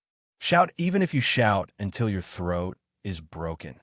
That trance scene was a bit melodramatic, but it couldn't be compared to what was happening in front of him. A man was talking to another man in front of him. Jun Moxie swallowed a mouthful of saliva. "I can't take it anymore. I'm going to vomit. It's too disgusting." The situation on the scene was still in full swing. Zhao Wuji had brought the Zhao family's troops with him. Almost all of Meng Xiaosong's Southern Trade Union's members had died. It had to be admitted that the Second Prince's 200 Divine Storm Guards were of the highest quality. 8 or 9 out of 10 of the surviving 150 people were members of the Divine Storm Guards. In fact, the strength of the Divine Storm Guards couldn't be considered very high. In fact, they were slightly inferior to the men of the Zhao family and the Southern Trade Union. However, they were very experienced in battle. So, they were able to hold their ground even if they fell into a disadvantageous position. Moreover, they were very good at fighting together. Their teamwork was very strong. Therefore, the Zhao family and the Southern Trade Union had a formidable advantage in this pitch-black night. As for the people of the Zhao clan and the Jiangnan Trade Union, they were much stronger than the people of the Divine Storm Guard. But each and every one of them were used to acting alone. They were Jianghu people who rarely cooperated with others. Therefore, once they encountered such a large-scale chaotic battle, they would only rely on their own strength to kill. Therefore, the first to lose their lives were the experts who were stronger but lacked the spirit of cooperation. Lei Jianhong and the other two men were attacking from 3 different directions. It was obvious that they were getting impatient. After all, this place was too close to the capital. The consequences could be big or small if the news were to leak out. I'm very ashamed that I've been disqualified from accompanying you to your bed. Well, it's like this. I took a nap the day before yesterday. Then I stayed up all night. I didn't sleep yesterday either. I went to the hospital after my outburst. Then, I was very sleepy. So, I unknowingly fell asleep on the hospital bed. My younger brother wanted to go to the toilet in the middle of the night. He kept calling me, but I didn't wake up. He couldn't move. So, he finally couldn't bear it any longer and fell asleep. I was berated by the nurses and doctors this morning. My younger brother was filled with grief and indignation. He pointed at me and said, "Get lost." I apologized in every possible way, but it was to no avail. So I was gloriously laid off. Sigh. As a punishment, I paid for a special nurse from my own pocket. Chapter 310. Today's second update. Asking for monthly votes. Suddenly, a dazzling blue light blazed in the midst of the chaotic battle. Lei Jianhong and his sword had transformed into a blue tornado and had appeared at a rapid speed. Then, they smashed into the defensive circle of the Divine Wind Guards with a bang sound. A loud explosion was heard. More than a dozen members of the Divine Wind Guard were the first to bear the brunt of the attack. They spat out mouthfuls of blood and were sent flying upside down. Lei Jianhong didn't neglect this attack. He lowered his body and drew a large circle with his sword wrapped in azure xianqi. At least 7 or 8 people were cut in half at the waist by this sword attack. Lei Jianhong was fighting with all his might in an attempt to open a gap. His old strength had been exhausted, and he hadn't yet recovered. Zhang Xuanxiao and the other members of the Divine Storm Guard quickly filled the gap. Moreover, more than 30 swords and blades simultaneously chopped down on Lei Jianhong's body. Lei Jianhong didn't have enough time to catch his breath. He swung his sword a dozen or so times in a defensive position. However, he had already reached the realm of Tianxian, so he was able to hold his ground even though he was fighting against so many enemies. Lei Jianhong raised his xianqi and let out a loud roar. His tyrannical sword power reappeared, and dozens of people fell to the ground with serious injuries. Lei Jianhong had broken through the encirclement with his powerful attack. However, he had exerted his xianqi in order to resist the enemy's attack, and this had injured his vitality. Moreover, he had been stabbed by dozens of swords and blades. Tianxian's skin was as hard as iron and hadn't sustained any injuries. However, his clothes hadn't been spared. His clothes had been torn to shreds and looked like the clothes of a beggar. He then turned around and withdrew from the battle. Lei Jianhong only needed to regulate his breathing for a moment, and he would be able to restore his energy to its original state. However, the result of Lei Beihong's powerful attack was very shocking. The gap on this side had been completely opened. The elite guards of the Li family shouted in unison and rushed in like a tide. In the other 2 directions, the other 2 Tianxian experts also adopted a similar method to create a gap. For a moment, the Divine Wind Guards, who were originally well defended, were exposed, and their formation was thrown into chaos. Lei Jianhong and the other 2 had been saving their strength to deal with the experts of the Bloodsword sect. But those people hadn't arrived yet. So, it was assumed that they didn't have any backup. Therefore, the 3 of them felt relieved and decided to end this battle as quickly as possible. So, they displayed their true strength at the same time. They didn't even hesitate to consume their xianqi. They were like tigers in a flock of sheep and started a massacre. Meng, don't kill me. I'm the vice president of the Jiangnan Trade Union. I surrender. A mournful cry pierced through the blue dome of heaven. It was Meng Xiaosong. The vice president of the Jiangnan Trade Union could no longer resist the fear in his heart and his desire to live, so he proposed to surrender. Zhou Jiaming, Lei Wu Bei's second disciple, stood in front of him without any hesitation. Meng Xiaosong was about to chop down with his sword without any hesitation. But he hadn't expected that his only worthy opponent would kneel down with a plop sound. Tears and snot streamed down his face as he said, "Let me go. Hero, have pity on me. I have a 100-year-old mother at home and a young child who is crying piteously for food." Meng Xiaosong's tears streamed down his face as he said, "Hero, boo-hoo-hoo. I don't want to die." Zhou Jiaming was stunned.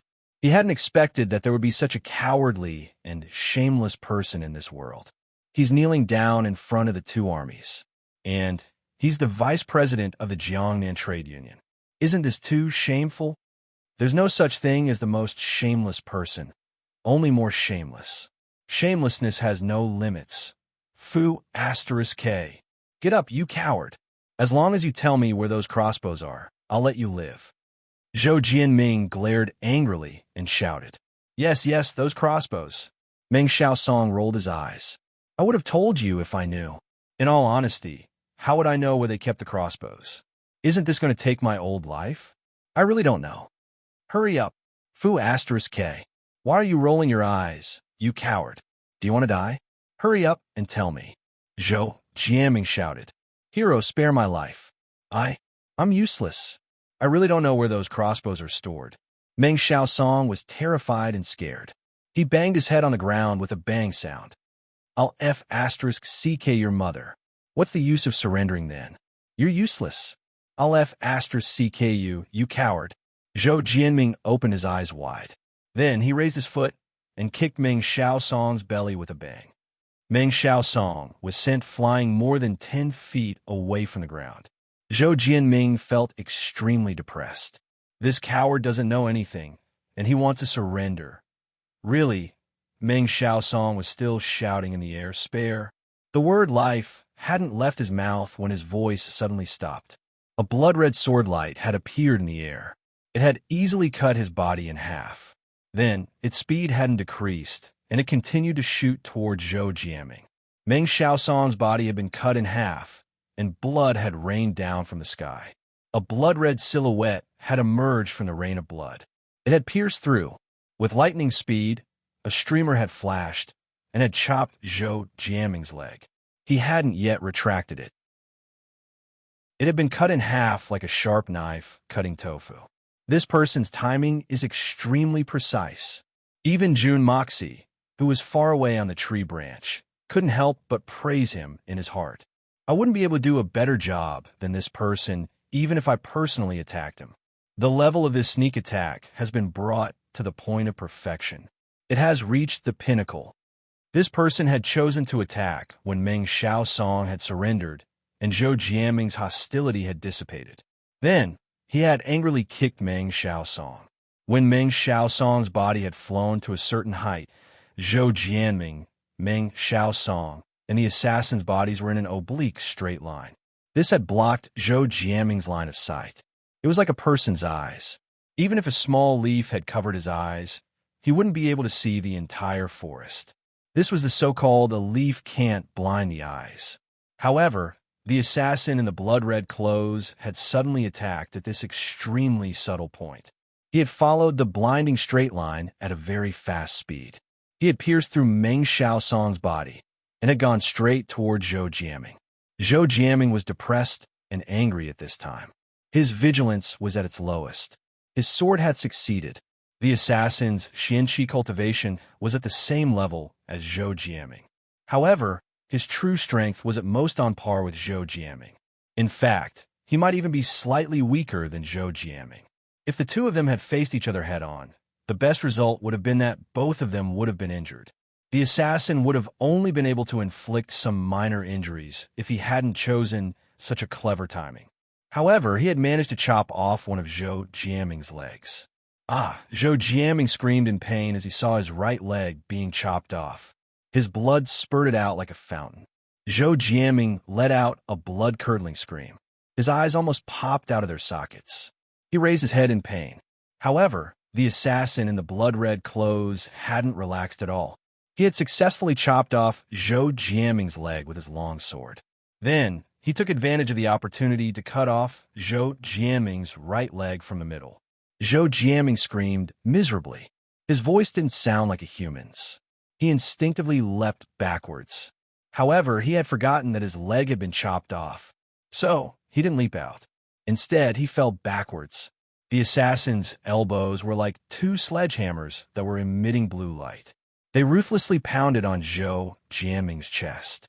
Zhou Jiaming's ribs were broken with several cracking sounds. Zhou Jiaming's voice sounded like a dying beast groan. Blood gushed out of his mouth along with his crushed internal organs. The mask covering his face was long gone. His rough face was twisted like the roots of a tree. His veins were twisting and popping out. The assassin's eyes were cold and cruel. He didn't intend to let Zhou Jiaming go. He grabbed his knees with both hands and lifted them up like a thunderbolt.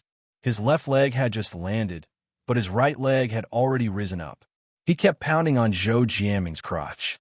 His elbows were still pounding on Zhou Jiaming's chest. His hands were clasped together.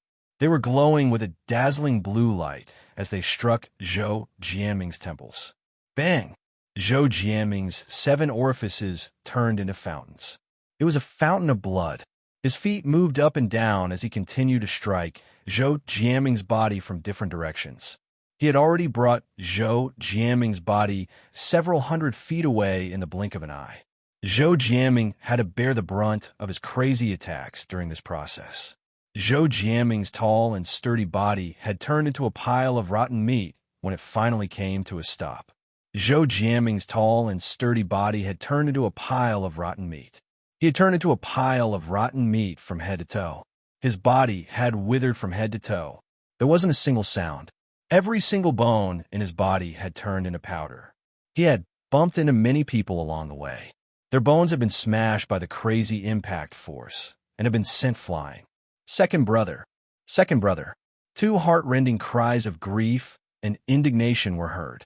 Lei Jianhong and the third sister Fang Piaohong were so angry that they felt as if their eyes were going to pop out of their sockets. However, it was already too late. Zhou Jianming had already turned into a pile of minced meat. He didn't even have the slightest bit of breath left. He was thoroughly dead. Bloodsword sect? Who are you? Lei Jianhong's eyes were bloodshot as he stared at that blood-red silhouette. Elder Lei has excellent eyesight. I'm a nobody from the Bloodsword sect. I've long heard of the great names of the 2 Tian Xian experts. It's a great honor to meet you today. That man in blood-red clothes chuckled. He slowly wiped the minced meat and bones off his hands. He then turned around and said with a smile, I wanted to say that I've long heard of the great names of the 3 Tian Xian experts, but second brother has already turned into dregs. So, I have no choice but to speak of the 2 of you.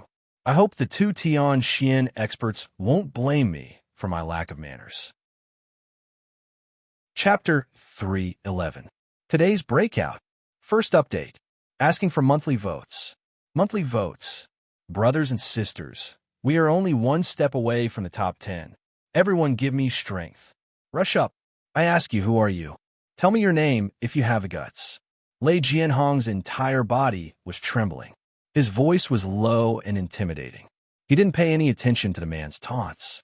He didn't even glance at his junior brother's corpse. Fang Piaohong's eyes were fixed on her second senior brother's corpse. Her entire body was trembling, and she couldn't utter a single word. The intense battle in the field suddenly came to a halt. Zhao Wuji and the others were rejoicing that they had escaped from death. They didn't care about the fact that the other party had arrived so late. It doesn't matter if he's early or late, as long as he's here. Isn't protecting our own lives more important than anything else? Everyone had stopped fighting, but the atmosphere in the field was getting more and more oppressive. The man in red chuckled.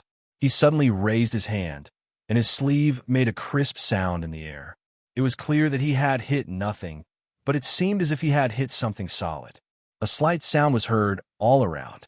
Suddenly, dozens of silhouettes appeared in all directions. Under the illumination of the fire, these people were all dressed in red, and they stood quietly without moving. However, their eyes were flashing with a cold and frightening light. It seemed as if they were a pack of bloodthirsty wolves waiting for their king's command. The two silhouettes slowly drifted forward and arrived at the side of the red-robed man. Then, they faced Lei Jianhong and Feng Piaohong. The blue radiance on their bodies shone softly, but gave Lei Jianhong and the others a strong visual impact. These three men were Tianxian's powerhouses. They looked around and saw that there were 10 or so Earth Xian experts present. The rest of them were covered in the misty blue color of Yuxian. There were 30 or 40 of them. Lei Jianhong's heart suddenly turned cold. It was ice cold. How can we fight this battle? The enemy's strength is far above mine. My third junior sister and I are the only ones left on our side. My name? Ha! Master Lei, it's not your first day out here. I am an assassin of the Bloodsword sect. How can I tell you my name? Even if I don't care about you two, I'll still care about Lei Wu Bei. As for whether I have the guts or not, you might as well ask your second brother. He'll know very clearly. The red-robed man tilted his head as he replied to Lei Jianhong's question. Very good. Lei Jianhong looked at them with grief and indignation. Then he turned around. Sister, let's go. Wait. The red-clothed man suddenly shouted. Lei Jianhong stopped in his tracks. What? Don't tell me you still want to keep us here? Lei Jianhong laughed miserably. Your strength is far above ours, and we're no match for you in a direct confrontation. But do you think you have the strength to keep us here? Lei Jianhong was right. The top experts of both sides were on the same level as Tianxian. It wouldn't be difficult for the Bloodsword sect to defeat Lei Jianhong's side, but it would be impossible for them to keep Lei Jianhong and Feng Piaohong here. As long as the two of them wanted to leave, they could kill their way out at any time and escape far away. Haha, Brother Lei has misunderstood my good intentions. Brother Lei is the only descendant of the cold-blooded master, so we wouldn't dare to offend you. The red-robed man spoke slowly. But don't you want to take away Second Master's corpse? Do you want to leave his corpse in the wilderness? Lei Jianhong snorted coldly, but didn't reply. Instead, he suddenly stood up and grabbed Feng Piaohong's hand. He didn't even bother to say a single word. Instead, he jumped up and down on a branch and disappeared into the night sky. Lei Jianhong understood that he wouldn't be able to escape if he carried Zhou Jiaming's corpse. The red-robed man's words were obviously filled with evil intentions.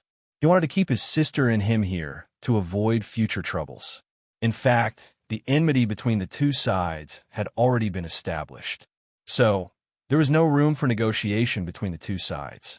The opposite party would use extreme measures to keep them here as long as he showed that he wanted second brother's corpse. So what if his father was the cold-blooded master? Don't forget, if the two of them really died here and the Li family's guards were all killed in one fell swoop, then there would truly be no witnesses.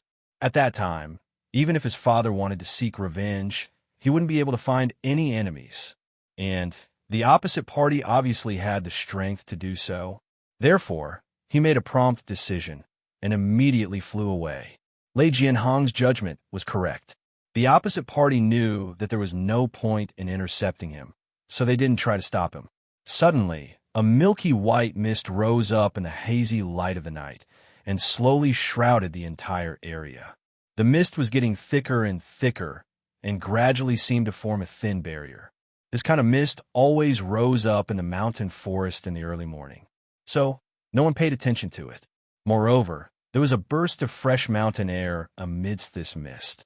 It was so refreshing that everyone couldn't help but take a few deep breaths. Suddenly, their spirits were roused.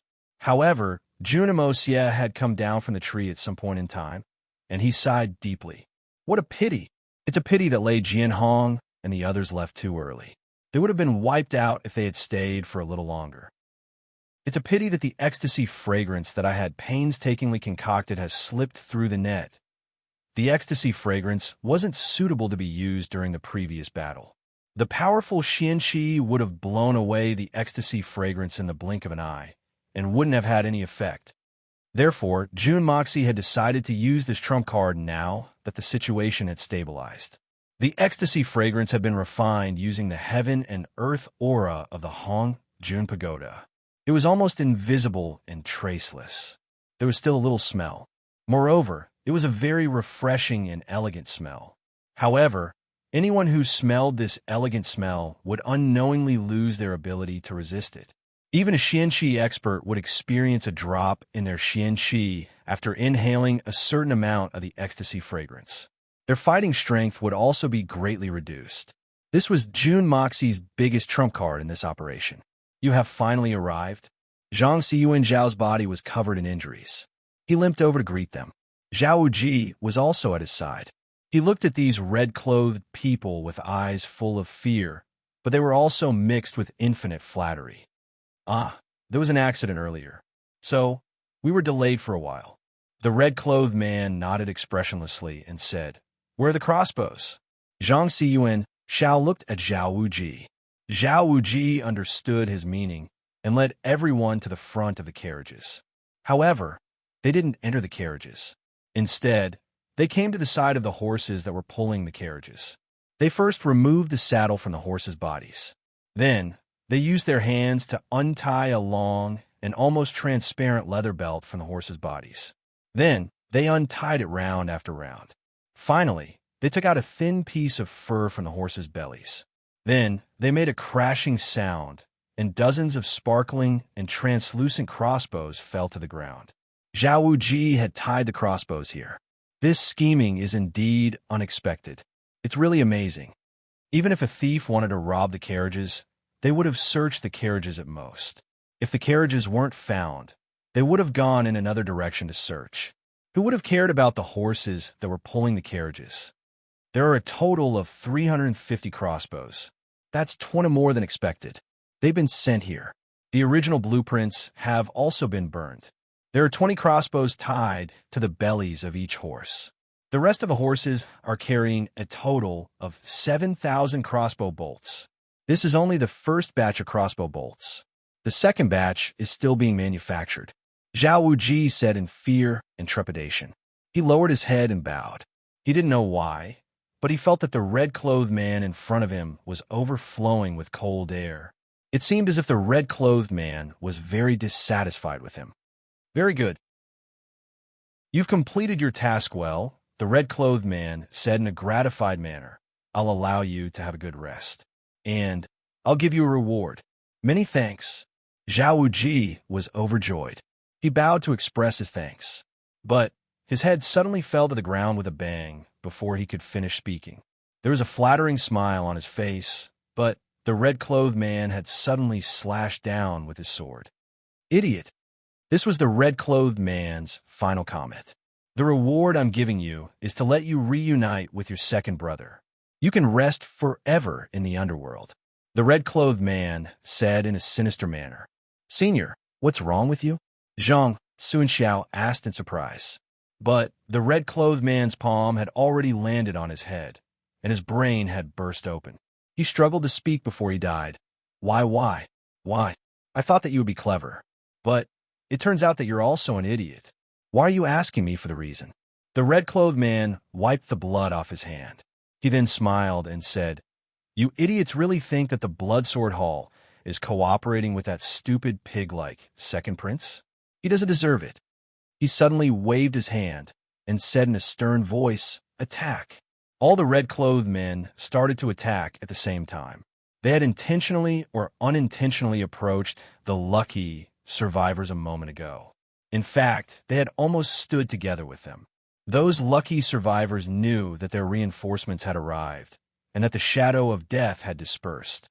So, they felt relieved and didn't have the slightest vigilance. The red-clothed leader had issued an order, and the situation had changed drastically. The lucky survivors had been turned upside down in an instant. They hadn't even had the time to think of resisting. They had already fallen to the ground while screaming in agony. The other group of red-clothed men had silently attacked the Li family's warriors who hadn't been taken away by Lei Jianhong and the others when they had left. These people had been led by the two Tianxian experts to attack the others earlier, so they had gained the upper hand. But now, three Tianxian experts had led a group of Earth Xian and Yu Xian experts to attack them with all their might. The situation had been completely reversed. They had been in despair ever since Lei Jianhong and his companion had left. So, they couldn't muster the slightest courage to resist at this time. So, they had been killed in an instant. Only the dozens of red-clothed men were left on the field at this moment. Their fighting strength was tyrannical. No one had been injured in this round of killing. The white fog between the mountains had become even thicker. Check as soon as possible. Confirm which horse has a crossbow. Pack it up and withdraw immediately. The leader of the red-clothed men hastily issued an order. It's finally my turn. I've been waiting for a long time. But you haven't fought fiercely enough. Not many people have died. This makes me very unhappy. An illusory laughter was suddenly heard. It came from the left, the right, the front, and the back. It was ever-changing and unfathomable. He then said, "The Bloodsword Hall is really awesome. I'm sincerely convinced and impressed. But your Bloodsword Hall isn't working for the second prince. So, who are you working for? Or perhaps I should ask, who has such great charisma that it's worth working for? I'm very interested in it." "Who? Who's playing tricks on us? Come out." The red-clothed man shouted as he looked around. "Humph! I'm your father, so I'm your father." The man in the shadow smiled wretchedly. He suddenly burst into laughter. "Good son, quickly kneel down and kowtow to welcome your biological father. You're courting death." The red-clothed man was furious. He listened carefully for a moment. Then he suddenly leaped up. A blue sword light shot out like a long dragon. The sword light rumbled a few times, and several big trees were cut in half. They fell down like a landslide, and the ground was split open. Dust flew everywhere. How is this possible? The red-clothed man, who had just displayed his invincible might and killed an expert of the same level, suddenly cried out in shock. He was shocked to find that his Tianxian Qi was rapidly depleting. More than half of it had dissipated along with the sword attack just now. There are only things that can't be imagined in this world, but there is nothing that can't be done. Nothing is impossible. The mysterious man in the dark let out a long roar. Then he suddenly shouted, "Do it!" There was a loud bang in the surroundings. There were a few places on the ground nearby that were overturned like waves. Sand and dirt flew everywhere like an explosion. A few sturdy figures quickly jumped out, and then people rushed over from all directions. A light figure suddenly appeared in midair and flew toward another Tianxian expert at extremely fast speed. The leader of the red-clothed man was shocked. He shouted, "Be careful." As soon as his voice fell, he saw a flash in front of him. A black-clothed and masked figure suddenly appeared in front of him. It turned out that this person's real target was actually him. In great shock, he quickly dodged backward. At the same time, he raised his long sword and was about to attack. But that person followed him like a shadow. He took the initiative to attack first. A cold light flashed, and he stabbed at the red-clothed man's throat. This cold light was extremely fast. Even with the eyesight of the red-clothed man, he couldn't even see clearly what kind of weapon it was. He already felt a cold, piercing pain in his throat. The red-clothed man didn't have time to pull out his sword and retreat again. But he felt a gust of wind on his lower body. A knee fiercely hit his crotch. The red-clothed man was shocked. He raised his buttocks and dodged a foot away like lightning. He was glad that he had avoided this fatal attack. But he was shocked to see another flash of cold light, which was aimed at his eyes. He used all his remaining strength to retreat to the side. He felt a piercing pain on his face. He knew that the person's sharp weapon had cut through his skin. At the same time, there was a loud bang on his chest. The enemy's elbows had smashed into his chest. He felt a piercing pain in his lower body. The red-clothed man was angry and angry. He was in pain and fear. These were the methods that he had used to deal with Zhou Jiaming. His opponent had almost copied them all. But at this time, their roles had been switched. He was the one being attacked. Moreover, This person's speed was even more ruthless and precise than his own. You're tuning in to the Warrior Lore YouTube channel. Don't forget to subscribe and join us on this journey to catch the most captivating stories.